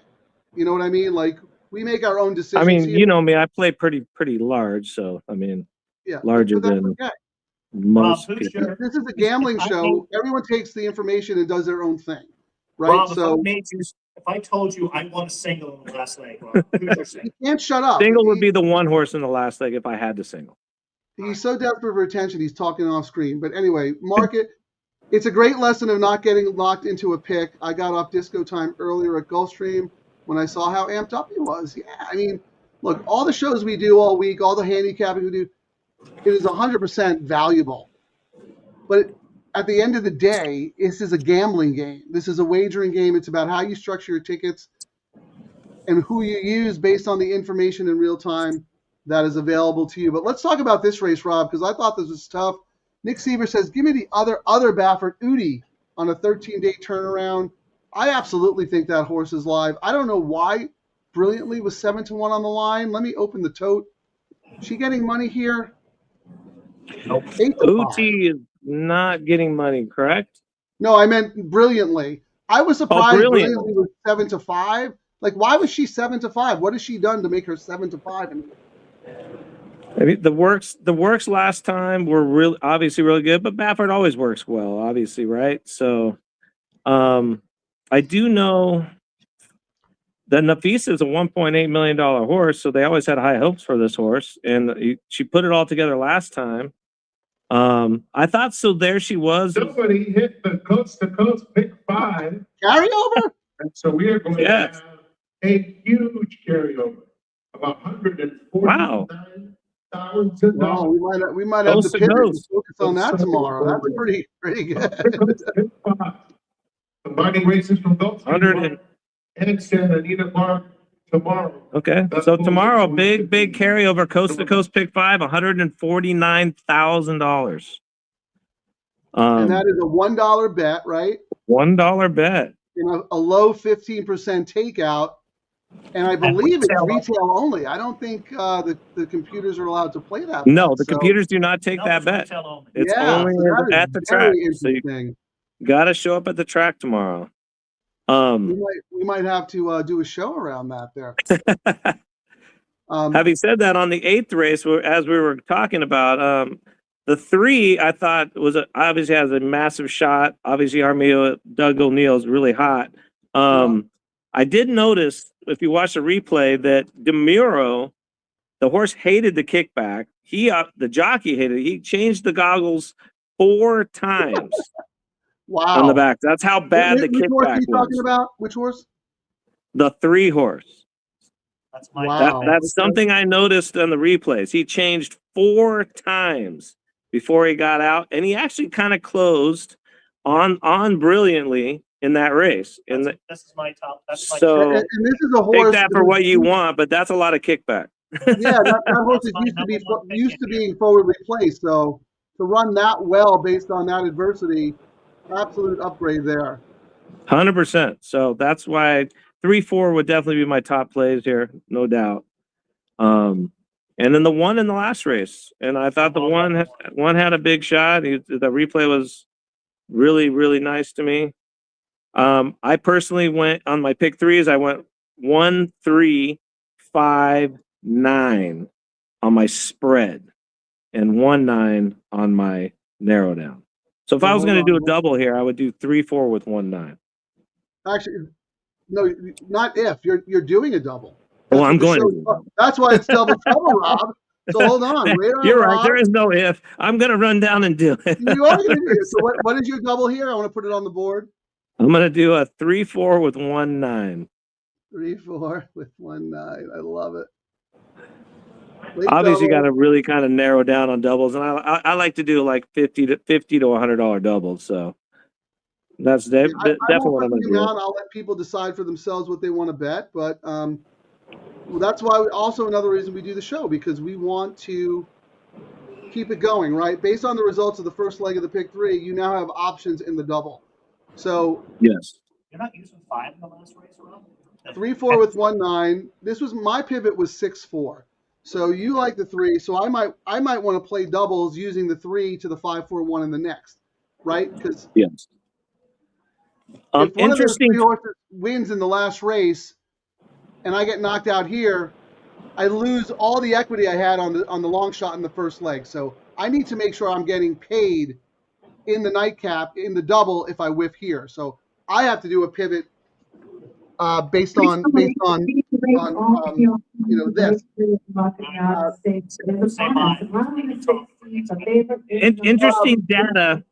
Interesting data here in the 9th race. At 6 furlongs, when the rail is 20 feet out, 9 out of the last 10 races have been won by closers at 6 furlongs on the turf with the rails at 20 feet. 9 out of 10, all closers.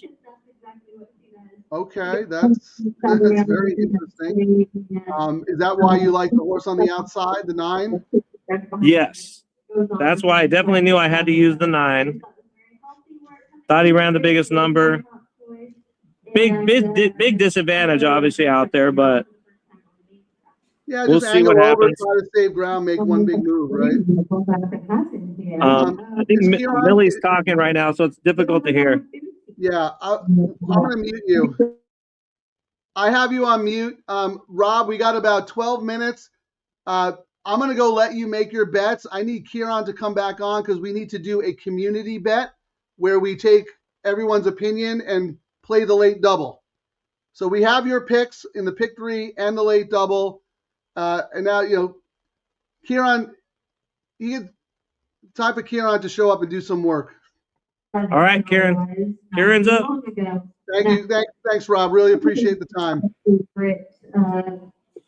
Play is coming back on a short rest. But because it was kind of like a workout. Ciaran just mooned us, guys. I mean, Thanks, Bob. Good job as dude, always. he's a child. When he is not winning, he is an absolute child. Hopefully get a better. Do you have a double play? You want to put it up on the screen so we can do a community ticket?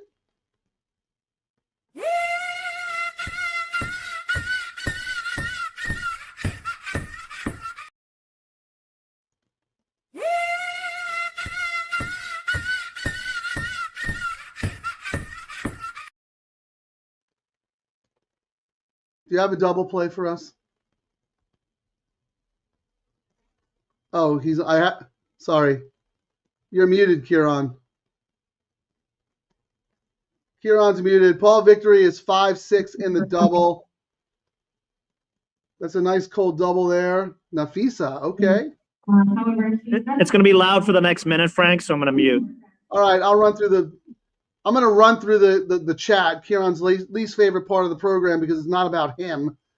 $20 double, Nick Sievers. 1 here, that's Uti, with the 7-9 in the next. Let me see who those are. Mendelssohn's Angel should trip out really well. Stalking trip on the outside. And then the 9, yeah, Radar Rob talked about that horse. Speed in the race, best closer. Those are going to pay really, really well. I like that bet a lot.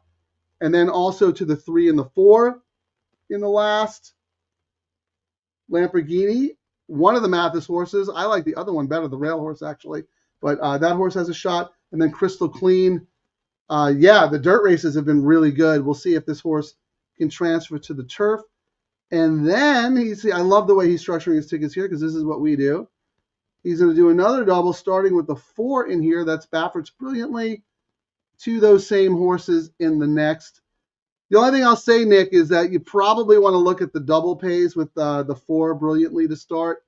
Because, if that horse is getting hammered in the double, $5 might not make you the money that you hope to get out of the race. But I don't need to tell you advice. I mean, you got shows going on. You got tournament victories and all that stuff. But let's look at that.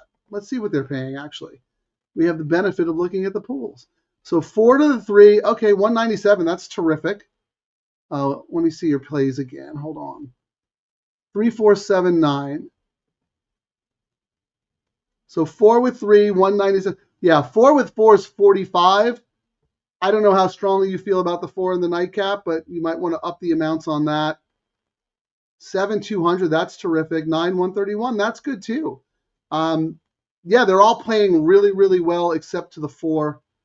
And that's something I need to think about because my sneaky play in here is number 6, Jane Austen. Baffert has 3 horses in here. That's not usually a great sign. I think Brad Free did an article about that a while ago because everyone's always like, oh, it's the other Baffert. Always, when he enters 2 horses, it's the other Baffert, the longer price Baffert. And then he did an article and said, well, that's anecdotally and, people remember that, but it's not really true. We remember it because it's, unusual, right? The longer horse wins. And of course. And then he did another stat, like when he enters 3 in a race, his stats are not very good. He doesn't have a lot of confidence in any of his horses, which is why he enters 3. Now, that being said, this isn't the strongest group in the world, and it's a short field. But because of that, I wanted to find something clever. I'm going to go back and use the 3 that Rob mentioned because I don't have the 3 in any iteration. Number 6, Jane Austen. I don't have to do anything because I'm alive in my pick 3 to this horse, but don't sell this horse too short. This horse has a lot of talent. Those first 2 races of her career, I know they came back in 2024, but she was awesome.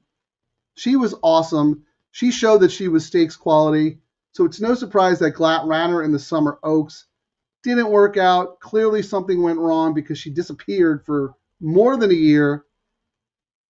Glatt is usually really good off the bench, but you could tell when he entered her in a turf race, he had a plan. Turf race to stretch the legs, stretch her out to a mile again on the turf, conditioning race for fitness, point her to the Bayakoa, drew the 8-hole, was 19-1, was overmatched. Glatt was ice cold then. Ice cold. if he didn't think she's a 5-year-old mare, he could run her in an upper level allowance race. He could run her in a conditioned allowance race. He could run her for a high tag. He has options with her. No, he runs her back in a stakes race. Give her another shot. I think she's sneaky in here, but I got to go look at the double because I do not have anything. Let me look at the board here. Udi 6-1. I definitely want to use Udi. 3, 5-2. I definitely want to use the 3. Brilliantly, I have already, and I'm not that interested. I am a little surprised at the money that Nafisa is taking. Anyone out there really like Nafisa in here? I mean, she's in great form, but it's not really a typical Baffert pattern, right? Let me roll through the comments and see here. Ciaran, you're still on mute, by the way, if you're ready to join us. No, they decided to keep talking, and it's so loud, Frank, so I'm muted. They're still blabbing. Fair enough. Just hop on whenever you're ready. Green note on the 3, by the way. Yeah, I'm assuming that Paul is referring to optics here. The green, anything green on optics, pay attention. Nick Sievers, 4-4 is 40. Yeah. Nick, I got your back, man. I know you got ours. You put us on a horse by sniffing out money in the pools. That's what the crew's all about. We help each other. We want everybody to win. So, yeah, I would just up those amounts based on the will pays. All right, 5 with 1-9. A Nafisa fan. Okay, SC3 Pete. Give us your case for Nafisa. Not the typical Baffert, right? I mean, it took forever to break the maiden. Was running her on turf. Comes back all out to break her maiden in a sprint race. But then she comes back in a mile race here against allowance horses and absolutely crushes. I will say this, that division, the N1X division for fillies and mares here in Southern California, not proper allowance horses. That was such a weak field. Anyone out there who's got $1 gazillion and is interested in owning horses, find a trainer who will pick out fillies and mares for you, bring them to California, and you will own that division. Own it. Usually it's like 4 or 5 horses. They're usually starter allowance horses. There's a lot of money. If it's Calbred, you get a bonus. That division is ripe for the taking. But again, not a typical Baffert, right? This wasn't the plan, but she's doing so well. Why not take a shot with a horse who's in such good form? I'm going to be stubborn. I'm not going to use her. But good luck to you.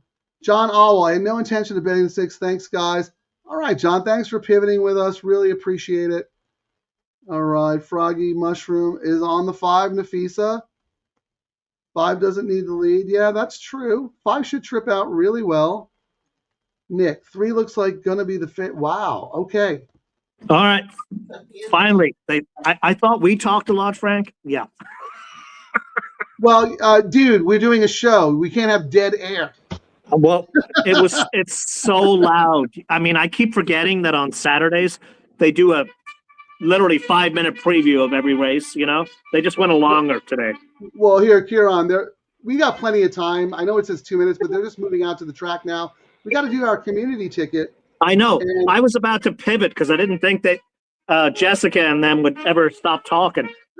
You know, you guys were talking about Nafisa, and I mean, Rob likes the 1 in the last race, and if you looked at my double pick, that was my top choice in the last race. So I was just going to do a $5 double, 5 with 1-5, because 5 is my other horse in in race 9. It's still.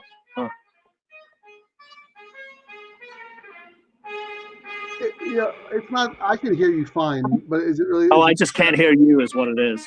Oh, okay. Well, here, let me put up my pivot, late pick 3. So I only have the 6 and 4 in here. So let me look. I have to go back. I need a double starting here with the 1 and the 3. I'll look at the 5, even though I don't like the 5. But you know what? I've done okay betting horses I don't like on this show because we do the research, right? So let me look at the will pays. And on the last leg, I have.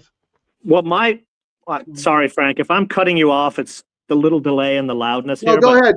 I want you to talk now. My like big bet. If you look at my doubles, if you scroll up through the messages, I apologize. I'm on track. I wasn't able to get the screenshot I usually. My big double is a $30 double, 3 with the 1. So Rob really liked the 1 as well in the next leg.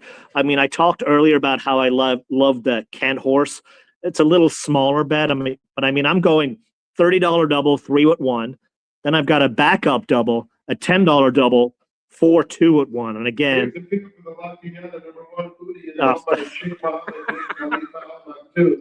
it's just not. I really like the 1 in the last race as a like a chalky chalk type of horse. What about the 1? Last leg, my bets are rolling through that one. I've talked a lot of times about, we talked to Andy Mathis, fantastic trainer, one last out with Diego, who's off at Gulfstream. And I thought the move, knowing Andy because he trained a horse that I was a part owner in, the move makes perfect sense for this trainer. And I thought it's placed to win. Like this is a great placement for Good Night Nelly in the nightcap. Can you find your double in the live chat and put it up so people can see it while I'm putting my play up? I think I'm the. Or you want to talk about a community ticket? Let's do a community. Ticket, I want to use the 1 and the 3. I think my horse for the community, Frank, is. We have to use the 3. That's my horse in here. Like that's the one I'm locked around in this. 100%. I'm 3-1, so let's use the 1 and the 3. And then my horse in the last leg that I'm all about the 1 in the last leg, but the 5 with the Kent riding is my other long shot. Let's definitely use Kent. So in this I leg like we've got 1 as well. You like the 1 in this leg, or which ones? Yeah, 1-3 in this leg to start. All right, and then we're saying 1-5 in the next at least.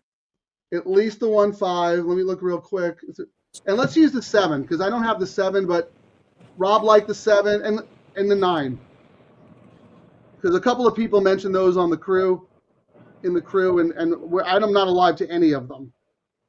Oh, so we're hedging your. So you want the 7 Mendelssohn's? Oh, the Glad horse. Oh, it's not Glad.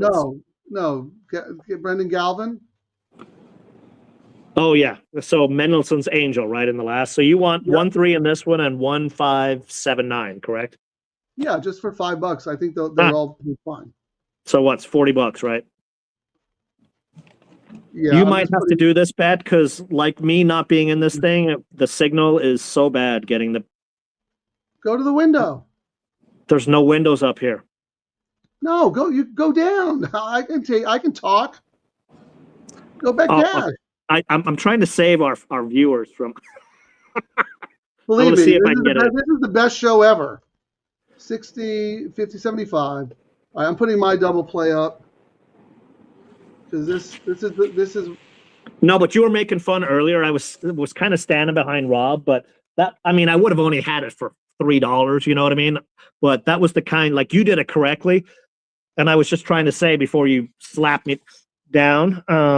The pivot is where the money is usually on the show. Like we pivot, we have our opinions, but you got to be able to go with the flow and see where the money's going. And, you might not have looked at a horse a certain way and someone said, did you see this? And you go, oh, no, I didn't. Oh, I really like that one now. I wasn't the only one who shot you down. Our buddy here, Paul, you can bet it on your phone, even if it's no excuse, Ciaran. No excuse. I can't bet it on the phone because I had to switch to the tablet because the internet went down on the laptop. But I'll let you go remote, Frank, but you sleep 45 hours a day. Look at this. All right, so I'm ready. What's the bet? Eclipse. What did we say? $5 double, 1-3. 1-3. With 1, 5, 7, 9. And let me put that on the board for the community. Larry Danimiller, if you're watching, this is for you. What's funny is people who would look at Frank's Twitter post would think Ciaran hasn't won in months, when it's Frank who's the one who's losing.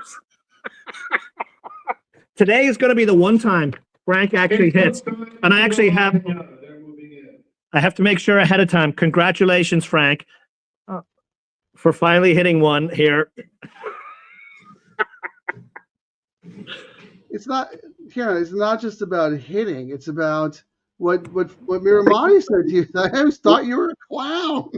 You're at the racetrack and you're saying, if I was home, I would have had it. Fugitive star.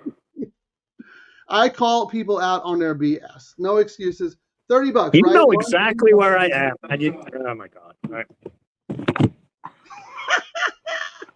Oh my God. Hang on here, Frank. Oh my God. He's mad because he lost at Gulfstream, and that's his own fault. No one told him I to should play know better. Gulfstream. I really should know better. I should. A little bit of movement from Fugitive Star. All right, we're about to go live. I know. I'm putting the community up. Sorry, Larry, but we're tough circumstances. Good luck, everybody.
Wow. Congrats to everyone who got on Nafisa.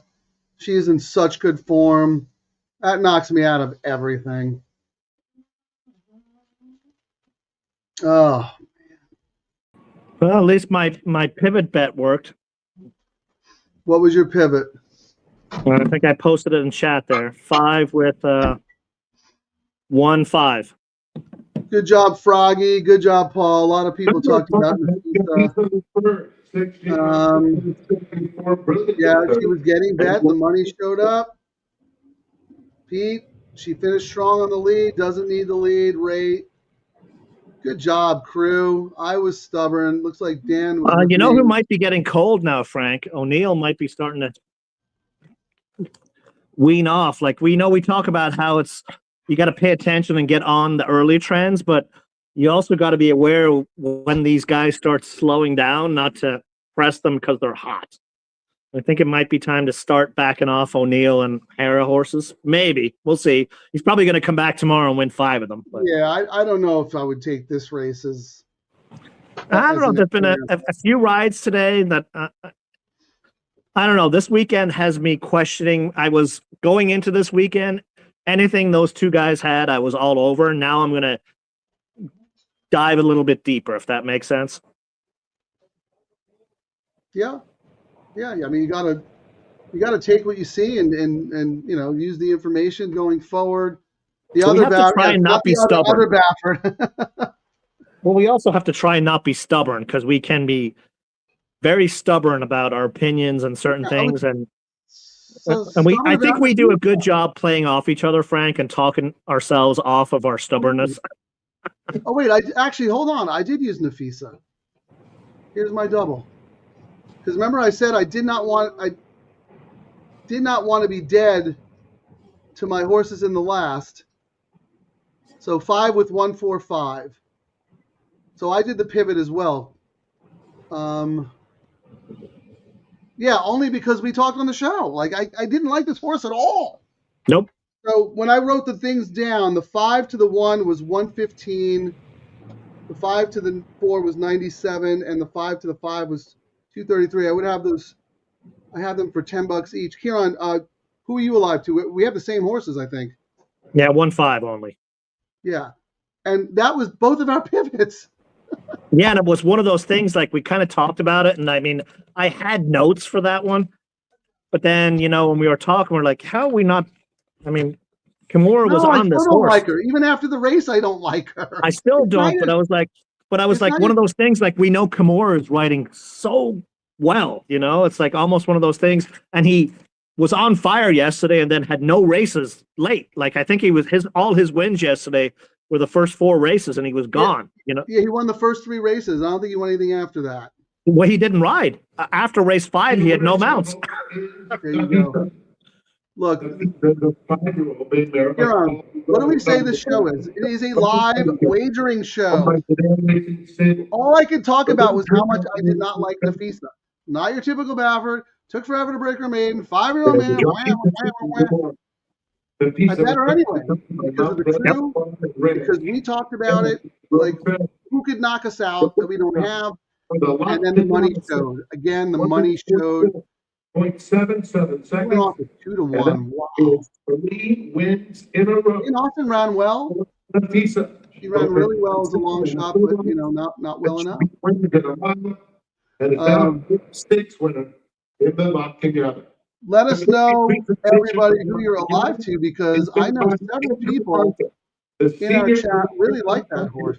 For the great race. So thank you guys for allowing Ciaran and I to jump on the DTL Crew train, because we could actually get out if she wins. Maybe even make a little bit of money. How about that? The program, Super High 5 wagering is offered. This would be like the 3rd time on the show where I could win horses I had no use for. Use for at all. Let's see where the money is, Frank, before the girls take over the screen and I can't, or the monitor, I can't hear anything. So the double right now, the chalk is the 4 paying 110. The 1 is 112. Well, actually, the 6 got some money, 111. So it's the favorite is 4 by $1. 110. This is the double will pay here on. Okay. Double will pay is 4 paying 110, 6 paying 111, 1 paying 112. So Rob is looking really good if he had Nafisa. Like 1 got some sneaky money in there. The pick 3, holy smokes! Oh. Yeah, look, Rob is alive to the 1 and the 9, Ciaran. The 1 in the pick 3 for $3 is paying $1,891. The 9 is paying $1,842. And the 5 is paying $2,800. Wow. The 1 is really live and all the the 1 got all the sneaky money. Well, even last day. Yeah, I want to look alongside you, so just bear with me for a second. I just tried to whatever I feel like comfortable. And today, yeah, so like you said, the double's pretty even between the 1, the 4, and the 6. They couldn't from 3 8. Yeah, that was great. And then the 4. First 3 races as winners. You went to state race today. Yeah, 1, 4, 6 seems to be the smart money. Correct. Anyone's making more money than we would have expected. Like, let's look at the 7 and the 9. And his 9 took some sneaky money on the pick 3 as well. Like, it's paying a little less. So this might be one. I mean, I'm not going to do a trifecta, but or maybe I will. Who am I kidding? No, Ciaran, yeah, the 9 definitely has some money there. Only $160 in the double. I will say, if I was to do a bet, Frank, it might be I'd probably box it. I might do a win bet. If the 1 stayed at 7 to 2, I would do a win bet on that horse. Trifecta wise, I'd be looking at doing 1, 5, 9. But we've got a little bit of time to see what those pays are, but that might be my get out. Yeah, I'm trying to think. Like, I think the board's kind of right. I think the 6 will probably come in a little bit, right? Yeah, I think the 7 will come in a little bit. Look at the 5. This will be interesting because this is what I talked about with Queen Sienna. Horse is 5-1. We're going to see we'll see some movement on this board. Not a lot, but we'll see some.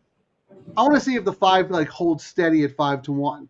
Yeah. You know what? I love to see that. I'd like to see money coming Now on what- other horses. So the 9 should drift up, but then they bet it right back down to keep it at 5-1. Now I will say that early money that came in on the 5 that I really liked, 6,000 to win, 2,400 to place, Frank, and only 900 to show. So that's like, I prefer seeing more money on the win place and less on the show. That shows a little bit more confidence, if that makes sense.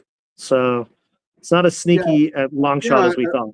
I love that our 10-1 opens at 6. I mean, Yeah. I want to see it, and I'd love to see the horse stay at 6. But we talked about that, right? We said the horse wasn't going to be 10-1. No. And I thought, like, based on the rest of the field, because it's a wide open race, I was like, I think the horse is going to be 6-1. Now the 9 took a lot of early money as well, Frank. 7,700, 2,700 to place, and then 1,000 to show. So Rob's 9 is the one that got a lot of, and we saw it on some of the will. I mean, the will pays are big, but they're still a lot less than I thought this horse would have been, and I kind of discounted it all the way out on the outside there. It wasn't one I looked at. You know what I mean? I think it's going to be hard for that horse. A deep closer on the outside, not what you really want to see. But Correct. the horse, I thought the same thing. Yeah, the horse will be flying late. I think those odds are about right for a horse who's going to get the trip that she is going to get. She's a much better underneath horse to me. I have no interest betting her to win. I would bet our 5 over that horse to win based on the money the 5 is taking, and the case we made for the 5. Let me just look real quick at the imputed odds. No big standout, Ciaran. Like same as like the doubles and the pick 3. The 1, the 4, and the 6 are all about the same. Now let's talk about the 6, because neither one of us really had that as a must-use. No. I'm like trying to see, did I miss anything? And I was just like, I mean, I had it on there, and I was like, oh, so my notes on that one were, KK, who's red hot, sharp work. But my notes were, I thought the distance was too much, and that's why I did not use it. I'm with you. I just thought the distance, and sometimes, if I think a horse can't make the distance and I toss it and it beats me, all right, well, more times than not, I'll be right when I toss a horse when I think there's distance issues. That's why, so I'm okay. I think that's why, you're right. I think that's why the horse is taking a lot of money, though. They think it's going to be a lone F. If the turf course is favoring speed. I mean, the horse should be in front turning for home, and then, say a prayer. The 7 here, Nick is a forensic accountant. 7 in the pick 3 took a bunch of money. That's the horse that Rob was talking about, Mendelson Angel. Yeah. What do you got on that horse? I didn't give it any chance because I was like, well, they had Van Dyke ride the first 2 races and then a massive upgrade to JJ who won. And then the next race, 4th, and JJ bails and you get, Abel. Yeah. But I mean, there's some really sharp works. I mean, that 46, not too shabby. And it's not like it's a claim bait race, but I was more about the other ones, but now that my tickets are blown up, it might be one where I'm like, all right, well, if I'm doing a trifecta, I might toss it in. That's exactly what Nick says. Use the 7 in all trifectas. I agree with you. I don't mind that bad last race because they tried the horse going a mile and it was no good. My red flag was that JJ does not ride back. That was a big red flag for me. Yeah, and who's he on this one? Let's see. He's on the rail horse. Oh, yeah. There you go. Yeah. Which is the reason I upgraded the rail horse. Yeah, correct. Yes. But here's the other thing. The horse also looks too slow on paper, but those figures came from when she was a 3-year-old. She's now 4. She probably matured. And the other positive for her is that she should trip out. She will get a good stalking trip, kind of like in the second flight. And if the race falls apart, she'll be running on late. But I don't know. I mean, it's not a lot of speed in here. I don't think not like super fast. I'm not expecting a super fast pace anyway. But thank you, Nick. As Ciaran figures out his trifecta, he will use the 7. I'm going to remove you, Ciaran, because you froze. Thank God. Here, Charlie 2. Wise, man. Check out the 7 and the pick 3. Are you back? Because you froze. I froze because I tried to use another website, and then the internet went, no, you can only send 12 megabytes through at a time. So. All right. Well, yeah, it's working now, so it's fine. Interested in the 6 and the 7. Yeah, we talked about both of those. We did not have them on our savers, but we do have the capability of looking at some trifecta probables, Ciaran, if you're interested. Yeah, I mean, I was just writing something now. I'm about to get blown out by the girls blowing my eardrums out. I was thinking 1-5 and then somehow doing the 7 underneath. What's 1-5-7? Okay, let me go to it. Hold on, stand by. So what we're doing, for those who are just joining us or haven't seen the show before, ExpressBet has a trifecta probable tool where you can look up combinations and see what they are currently paying based on the money in the pool. Excellent tool to use. So I'm sorry, Ciaran, what would you like to see? She's going to get a little bit tired late. Her company, who is super Ciaran? 1-5-7. How much? We're gone, but The one with the 5, the 7, 450 for $1. Oh, that's actually not too shabby. The favorite combination with the one on top, Ciaran, is the 1, 4, 6, and that's paying $60. Yeah, I want no part of that. Yeah. All right. Yeah, if the 6 hangs on for third, like whatever, right? Who cares? Not going to be able to settle, and that's exactly what it kind of showed in that. But, you're under no obligation to bet a trifecta on double trouble. Tell us who you people are alive to out there. Our DTL peeps. I know a lot of people like Nafisa in the first leg of the double. Surely many of you are alive. So, Frank, I was trying to do something here, and I mean, it's a $30 bet, but I was thinking 1-5 in first place, 1-5-7-9 in second, 1-3 in third. Well, 1-3-4-5-6-7-9 in third. It's a $30 bet, so it's essentially saying we want 1-5 in first or second, at least. I don't know. What do you think? $30? It looks like if we get that 1-5, anything else and connect, the pay should be pretty decent. Would you agree? 100%. What if you threw the 4 in the second leg? What's that? What if you went 1-5 with 1-4-5-7-9? Add the 4 in the mix earlier. If I added 4 in second place and third place, the ticket goes to $40. Yeah, I would use it because if that horse takes to the turf, she's going to be pretty tough. All right. Let me put it up on the board. Ladies and gentlemen, we are a live wagering show. Ciaran never met a bet he doesn't like. So we are going to play the trifecta, even though we are both alive to horses in our pivot double. It's a $1 or 50 cents. I think Santa Anita only does $1 tries, which is great. So $1. Yeah, it actually, the $1 gets a lot of it out. I mean, even though we're spreading, if it was 50 cents, people would be spreading this and spreading it even more. Yeah, 1-5 with all. So wait, you're doing a superfecta, right? No, I'm doing a trifecta. So it's 1-5 Yep. with 1-4-5-7-9 with 1-3-4-5-6-7-9. Costs $40.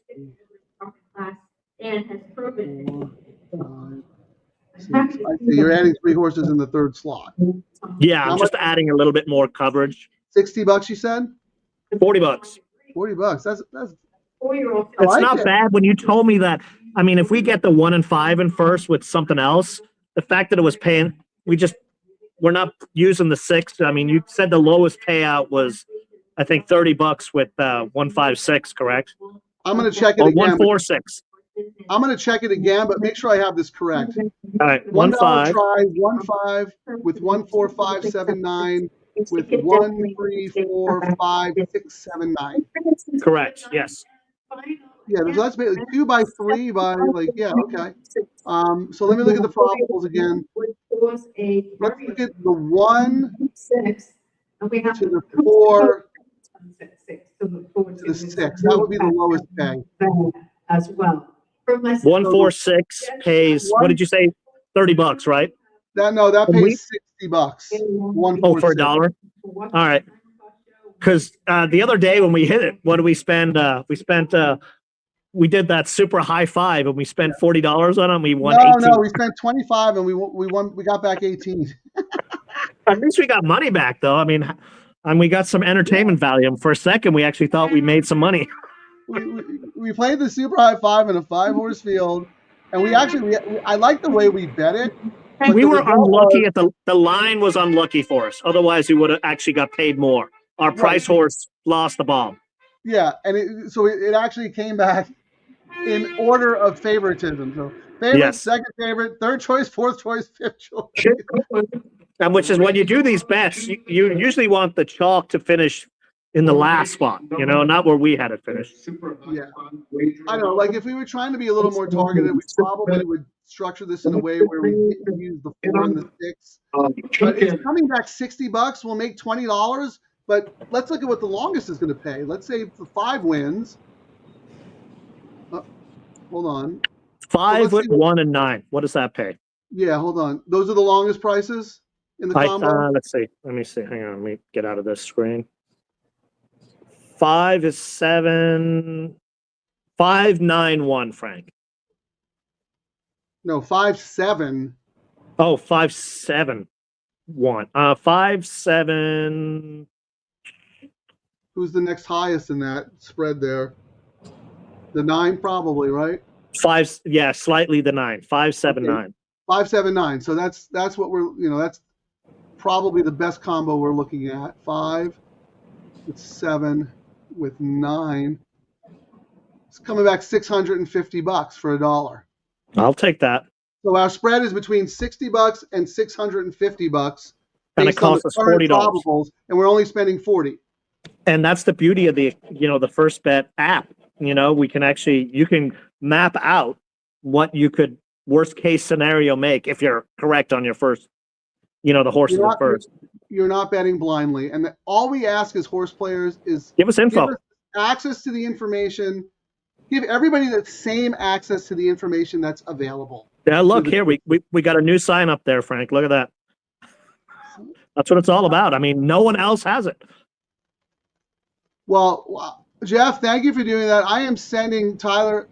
We're going to get an affiliate deal with Express Bets, man. I want to see $1,000 in my account by tomorrow. Dan H. 7 was my value horse in my dead double. Yeah, Nick mentioned, you might have stepped away, but Nick mentioned the horse was taking the money, took a ton of money in the pick 3. So here, let me see if I can find it real quick. A lot of people here. Also, Charlie noticed that. Here's Nick. Must use the 7. Yeah. So Dan, I know you're one of us. What are you thinking? Are you going to bet win money on the 7? What price is the 7 on the tote? 11 to 1. So took money in the pick 3, but is a great price on the tote. That's because whoever's alive there is perfectly fine. They don't need to bet the horse to win. But guys like us who got knocked out, we're using the horse in our trifectas. Dan, let us know what you're doing. Frank, this is a good exercise. Frank, why don't we come back here and spend another $12 because we've only got $12 left in our kitty since Frank Lawn. We've blown through our money, so we're almost out. We're down to our last 12. We were at 1,200. Wow, we haven't hit anything. Ciaran's been playing turf play at night. I know he has. So I was thinking we would come back and do, in the first place, 7, and then we come back with 1459, 1459, and it costs us $12.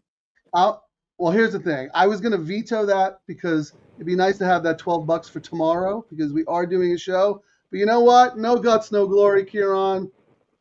Hold on. Let me put it back up. First of all, let me just change that to DTL. Okay. And tomorrow, so are you doing the all turf? Because I might be rolling in slightly late tomorrow. What time is the? It'll start at 2:10 again, but we'll figure it out after the show. So what does it try again, Ciaran? I'd like to put it up. $1 try, 7 on top. Yeah, 7 with all the other horses that we're hoping happens. So we're looking for 1459, 1459, $12. Just because, and the only reason I ended up coming back is a lot of people have talked about the 7, and we had the 7 in second place. And how many times have we seen a horse where we had it in second and third place come bite us, you know what I mean, and come in and win? I have no problem with this, Ciaran. The 7's, you know, if an AI was scattering the chat for horses that we're talking about, They'd 7 make is money. right up there. And the same thing with the 5 Nafisa in the last race. Yeah. So groupthink it's actually a thing, man. So we have to play that. What are you taking screenshots? No, I'm trying to get. My internet was about to go out again, so I was trying to make sure it didn't. All right. Well, look at this. We got to carry over to every horse in the race except the 4 and the 6. What do you guys think of the 6? Anyone love the 6? Using the 6 defensively? X the 6? 6 is the one that could just destroy us because yes, we don't have that horse, and we have the horse for second and third. But you know, if the 6 wins, we're both out of our late double. Neither one of us really like the horse. Here's what Dan's doing. Keying the 7 in each spot and the try 149. Okay. The 1, I mean, 4 obviously got all the money, 40K with 8K in place, but 1 is at 27,000. The really sneaky one, looking at, if we had not had Rob on here, you know, and we talked about it, we would both be going, wow, the 9 has gotten so much money. And that's what, you know what I mean? That's where all the sneaky money is coming in, 9. But I would say we did kind of talk about it because Rob, I'm going to show his. Yep, that's what I'm saying. Like if we didn't have him on, we might have brought it up kind of talking if someone came on, but Rob pointed it out. And then we were like, oh, yeah. Yeah. I think you and I see it. I think everybody sees it exactly the same way, except there are some people who are saying that horse is going to be finishing strong enough to win. We're saying this horse is going to be finishing strong enough to finish second or third, right? Yeah, I think everybody sees the race the same exact way. It's just how you feel about this horse's winning chances. I think it's going to be very tough from an outside post. Yeah, and I just thought, I mean, speed, but not like blazing speed. It has good late pace, but I just don't think it's going to work for this. You know what I mean? All right, they're loading, Frank. Yeah, I mean, Optics has it as a contentious pace, but not a fast pace. And to me, that's the problem. Yes, it won't be fast enough for a closer. Correct. So that's why I think second and third is good. All right. Am I really far behind? I mean, he's at the track, but they're not even at the gate yet for me. So I'm gonna keep rolling through the comments here, since it's Ciaran's least favorite part of the show anyway, because it's not about him. Let's see, Frank Lawn back soon. Yeah, we'll have to talk about that. But you know, there's a lot of Sharpies out there at Frank Lawn. That's why Ciaran loses. He can't hang with the Sharpies. No, this is why. I'll show you right here. Who, the 7? Nick? I think you're probably referring to the 7. Yeah. All right. Yeah. They're loading in the game.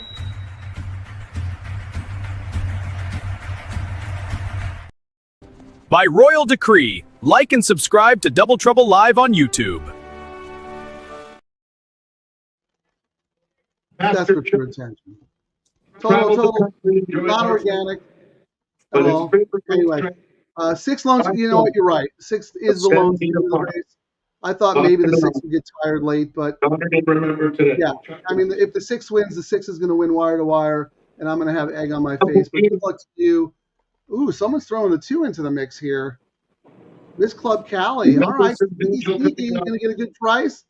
Thanks for joining us.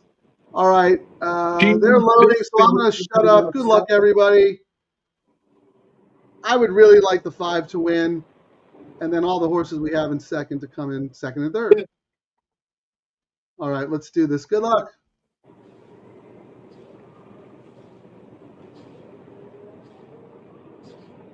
They're in the game.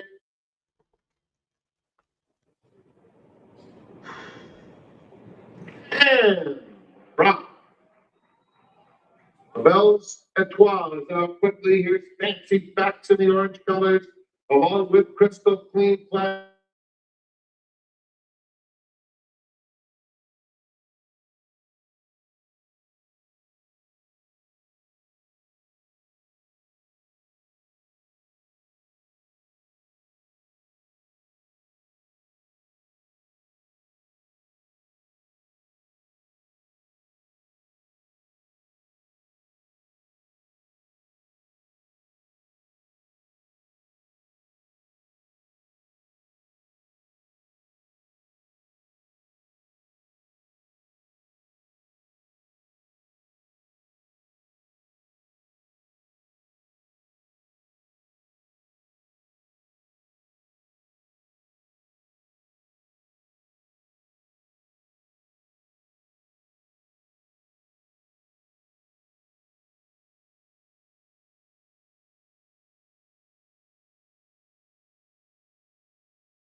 Well, we talked about it. Sneaky money.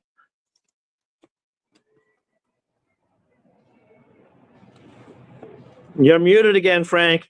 Whoever had Frank muted on the bingo square wins again. No, I wasn't saying anything. I was looking for Rob's pick 3 right there. Whoever shadowed Rob. Yep. Boom, 1-9. We talked about it. We said everybody sees the race the same exact way. The difference is there are people who believe the 9 will have the pace and the setup to win. There are people who believe the 9 will run second or third. Unfortunately, we were the people who thought the 9 would run second or third. Radar Rob, look at that. Tight in the last 9 on his I can't believe we didn't use the 9 up there. Ah, well, it is what it is. We used the 7. We had it every other way to Sunday. Yeah, we're going to have another carryover if the results 9-4-1. Let me see if I might be able to check the probable.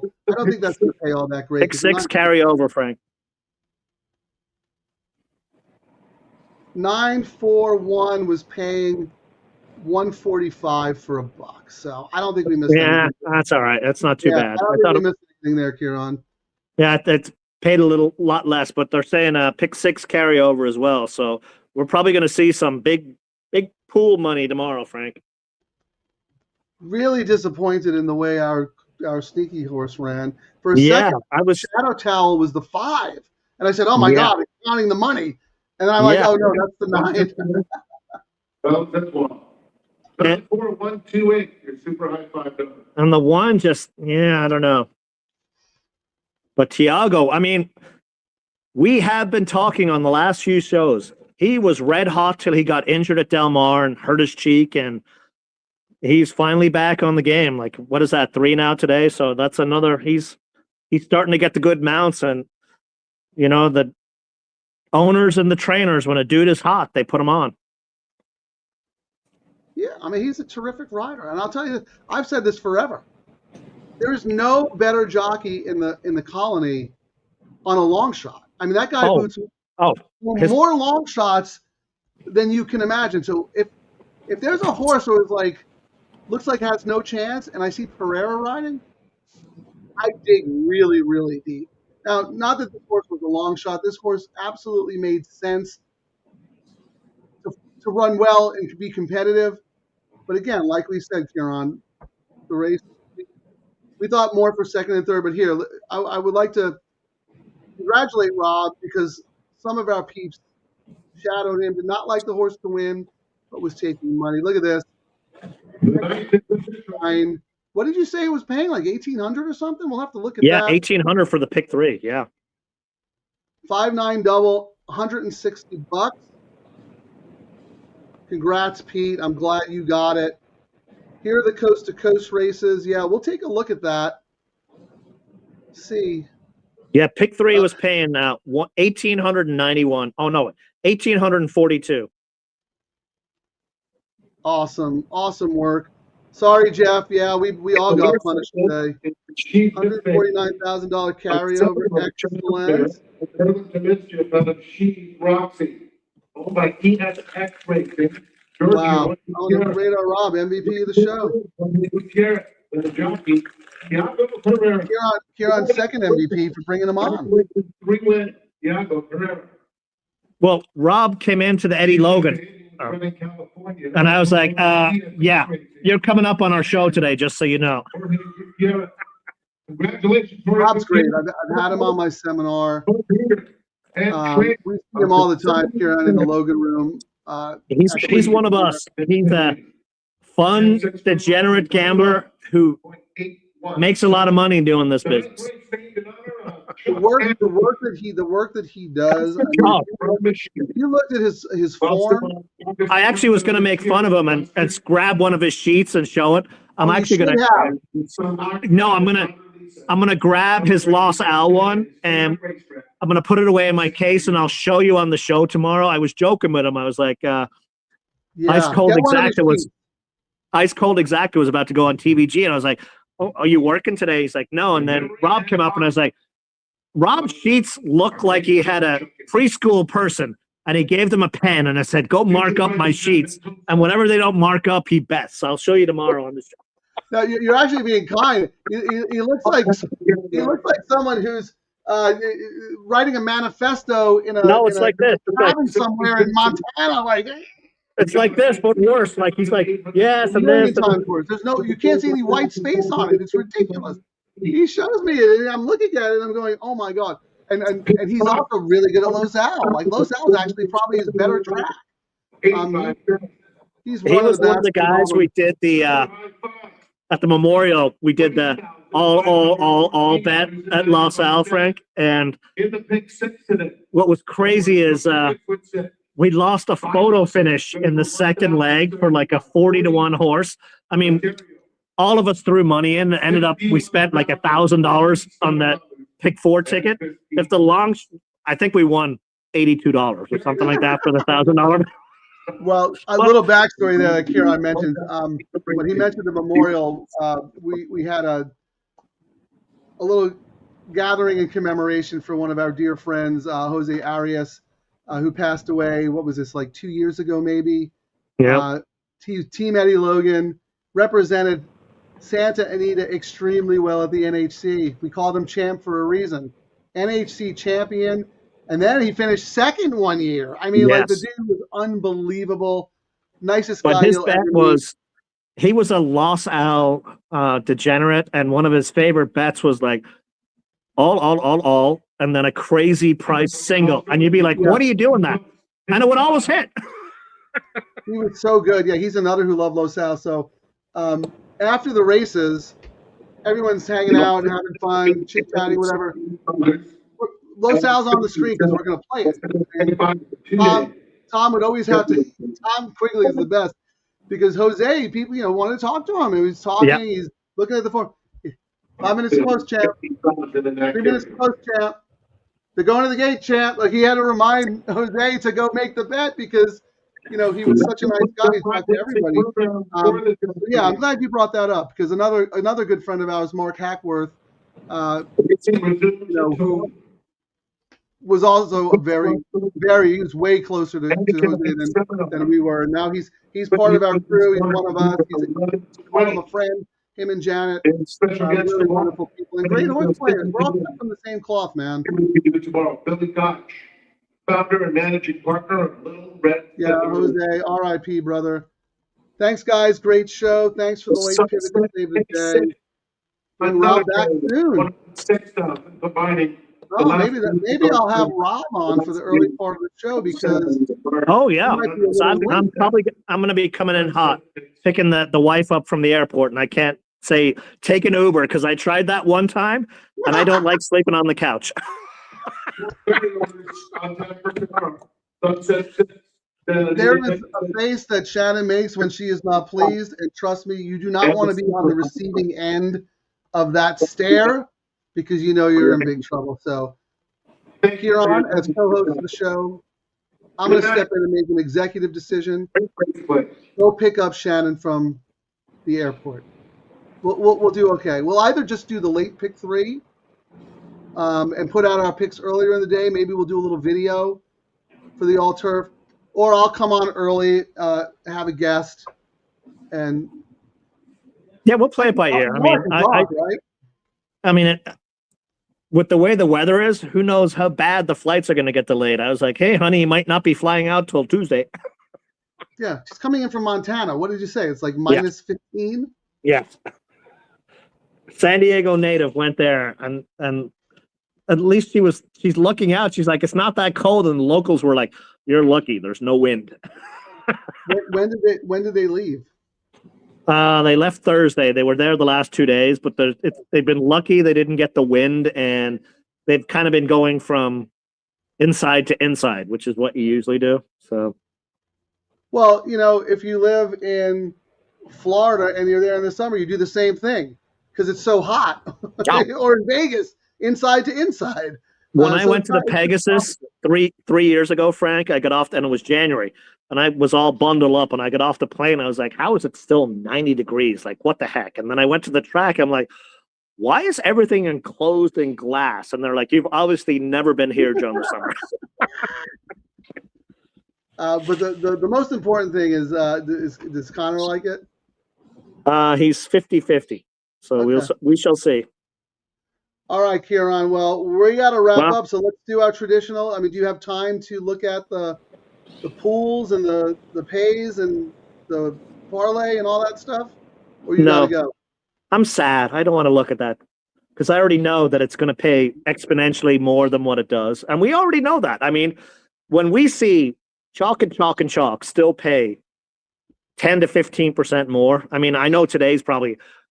Without even looking at it, Frank, and what these horses came in, I'm going to go out on the limb and say that pick 3 paid 90% more than it would on the parlay. You want to just try the pick 3 and see what it is? No, I want to do it all. I want you to suck it up like a man. You lost. Big deal. Radar Rob won on our show. I know. I want to go have him buy drinks for us. I've only got ice left. This is horrible. It's still... The wife's away. You know what? I'll talk. Go get a drink because it takes too long. No, let's do it. So let's go. You have to be happy for Rob, and you have to be happy for our crew. Absolutely. We brought him on. I mean, hopefully some of the guys hit it. We bring people on who know what they're doing. Like, we don't just grab random guests. They're guests that we pivot. We appreciate their opinion. There are certain people, as you will say, Frank, that if we're doing a bet and they like a horse, we'll absolutely throw it in, even if we don't like it, because we value their opinion. And look, Rob came through with the home run today. Save the show. Save the show. But, this is a community. Ciaran, check your ego at the door. This is not the Ciaran show. You are the talent. You are fantastic. Don't get me wrong. But when you win, you have to be as good of a loser as you are as a winner. And someone I barely say anything. Like, if you looked at our Twitter feed, you would think Frank has won $1 million in the last month. Hey, anyway, you ready to do your chat? You start using Grok for this, Frank. I think Grok is the AI that's going to take over the world. Elon Musk is going to run everything. This is pretty good. Like, I mean, I actually want to do I think we should have an animated show. Double Trouble. I would. We'll have to. We could. Maybe we do it. Maybe we can have one where it does an animated race. I don't know if it'll go that long, but that would actually be pretty funny. I want to figure out how to do it longer, but believe me, I'm hooked on it. Just how about lost this? Everything. I'm broke. Oh, don't worry, pal. I got it covered. See, there you go. I didn't get it covered today.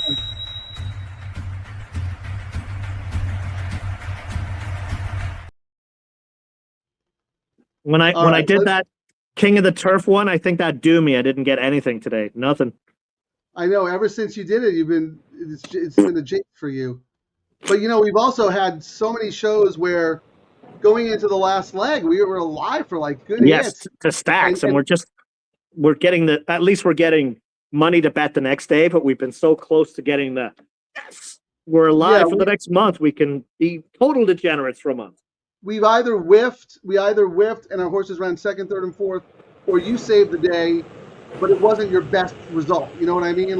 But I'm okay with today because my best opinions really ran crap all day long at every track. And as we saw at Franklin, when your horses don't hit, they don't hit. And I mean, it is what it is. Today, though, some of the horses I thought would race a lot better were really bad. So I don't know. When I look at tomorrow, I might have to. Maybe it was a nominee, but I don't know. You go on hot streaks. You got to ride the waves and step back when that's. The only silver lining for me is, I mean, I made a win bet on the 6 in that race, and I was alive in doubles to that. I was alive in a pick 3 to that long shot. All right, you ready to do that? But real quick, the horse I thought couldn't lose yesterday and the horse I thought couldn't lose today, they both lost. So it's and my horse lost. Keep at it. My horse that was keyed, not that I was going to still be alive, Resolved, wasn't able to beat the 6 that you did the win bet on. Like as you said, yeah, I didn't bet that horse because I thought it would do the same thing, not win, and it didn't. Yeah, I was with you. We had the same exact. Yeah, that's how it goes. And if you had it, good for you. All right, you want to do the pools first or the win parlay? Let's do the pick 3 win parlay. Okay. 2460. Hold on, parlay with horses that paid. What is it? 2460. 24. Okay. With 660. This has got to pay.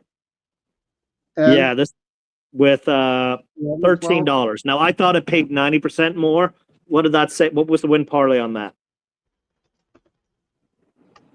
All right, let's say.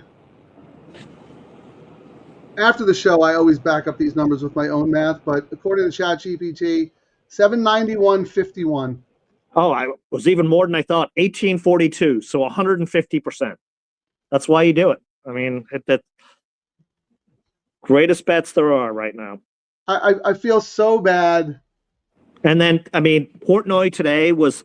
Yes, I was just going to bring that up. On a rant for every race. I mean, but he's like a degenerate like this, because I've read that he's never betting horses for the last 6 months.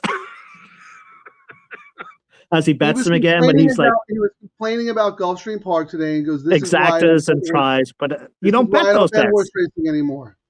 I feel they don't. They still. I mean, you've tried to reach out to them. Like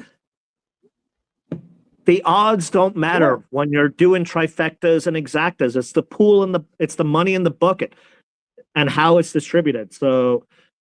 If you like a horse, it's not going to actually reflect that in the exactas and the tries. It's just not. It's so disappointing to me that people are taking that attitude instead of at least trying these bets. We just don't have an advantage. They'd rather just complain and pout. And it's really a guy like Portnoy could actually move the needle. But you know what, Ciaran? We're moving the needle. Yesterday, the late pick 3 pool was 185,000. The late pick 4, which used to be massive, was only 100. Not anymore. Our late pick 3 pool is about to overtake the late pick 4. 10 years ago, that would have been unfathomable. But anyway, okay, let's go. Double 660. What do you want to know next? 660 on the double. All right, hold on. $5 double.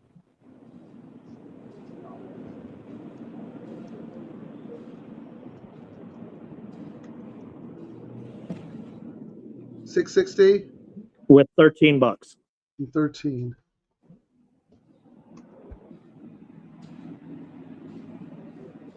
$5 win parlay, 107.25.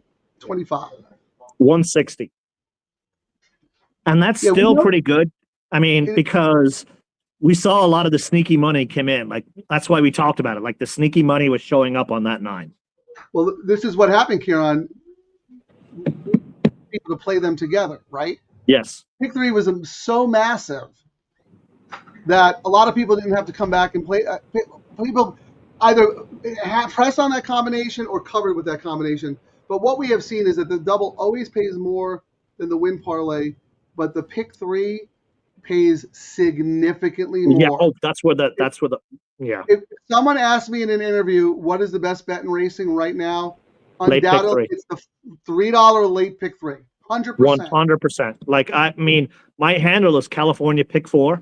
I don't do the pick 4 anymore. I'm double and pick 3 because I can hit it more and leverage more and hedge more and pivot more, you know, and we call the show Double Trouble. We called the double. We called the show Double Trouble Live because we were all about the late double, but we were still playing the pick 3 on our own, and we realized we're missing an opportunity. This is we got to cover the pick 3 because this bet is crazy good. All right, do you want to do the all turf or no? Nah, we're good on that one. All right, let's look at the pools just real quick. We don't have to compare. I'm going to give you over unders.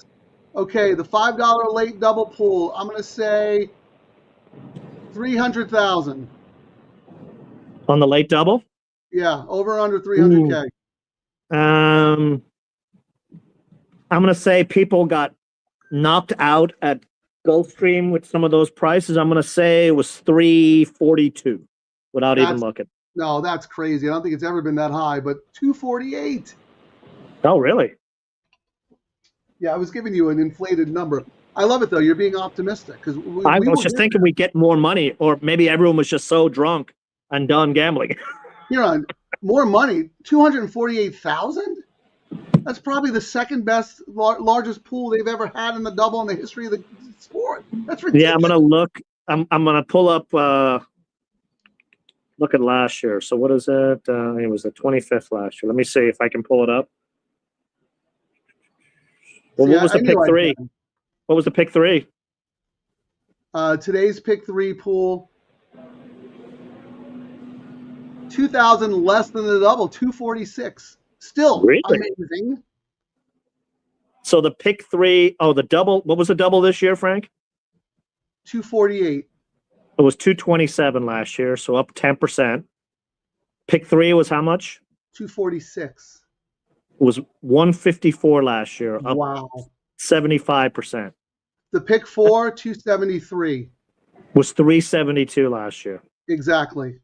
We are moving the needle, people. We are going to get more bets like this because we are overtaking the pools. 50-cent pick 5, 353. Yeah, we're trying to get them to do a all turf. I mean, as we said, our bet we're trying to market to them is the turf and dirt, so we can not have a dead leg between the all turf and then the start of the pick 3, the late pick 3. So we haven't really tried yet. Ciaran mentioned it briefly in passing, but we are going to make a serious push next week because we think it'll help the all turf.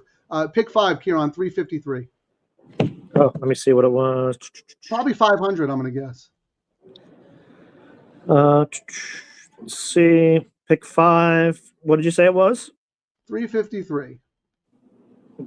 Pick 5 last year was 440. Yeah.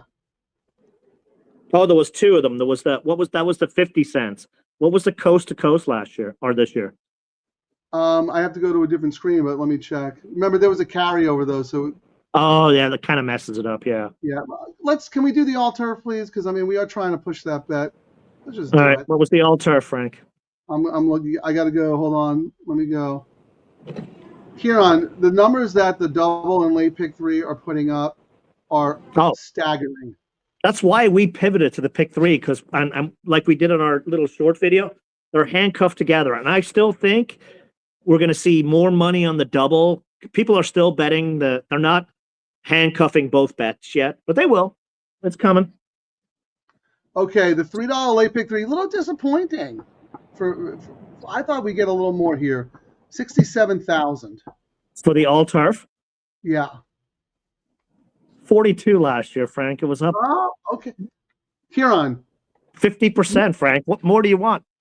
No, you're right. That. I'm so surprised and I'm so happy about that because, look, a lot of people probably had wagering fatigue today. I mean, Gulfstream has 13 raises, And we stepped in and said, you know what? If you guys are tired, exhausted, whatever, we got you.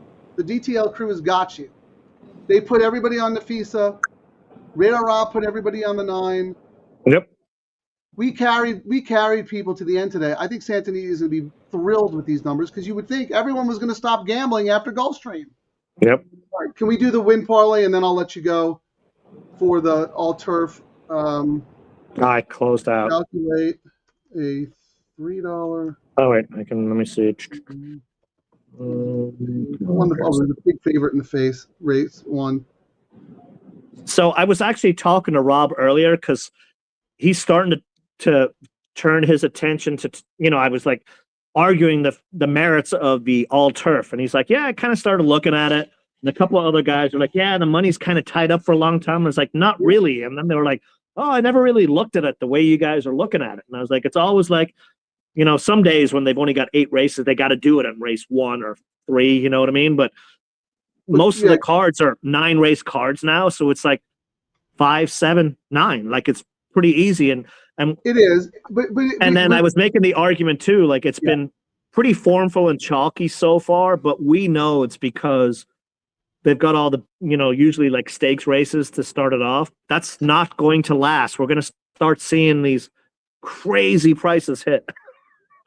All right, you ready? Because I'm going to lose battery here. Oh, yeah, okay. To your point, though, you have a solution on how to make it better. But anyway, go ahead. So who won the inbox? 340. Yeah, 1660. 2460. 2460. Yeah. $13. $3.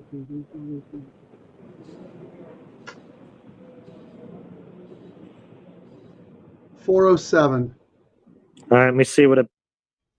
I don't. Huh? Oh no, wait, $868. And what did you say the win parlay was? So it paid double, right? $3 pick 3, $868. I thought someone said it paid $1,800, but oh well. It paid where is it? $407. So another 100%, right? Yeah, I mean that's where the action is. All right, Frank, my tablet is 1% and it's going to cut out on me. Of course, now that no one's here, no internet. The internet works fantastic, of course. It's fine. It's a live show. Things happen. Hey, check in with me later and we'll figure out a plan for tomorrow. Thanks for watching, everyone. DTL crew in the house gave out some great picks today. We'll be back at it tomorrow. See you later. Out, get up, get paid.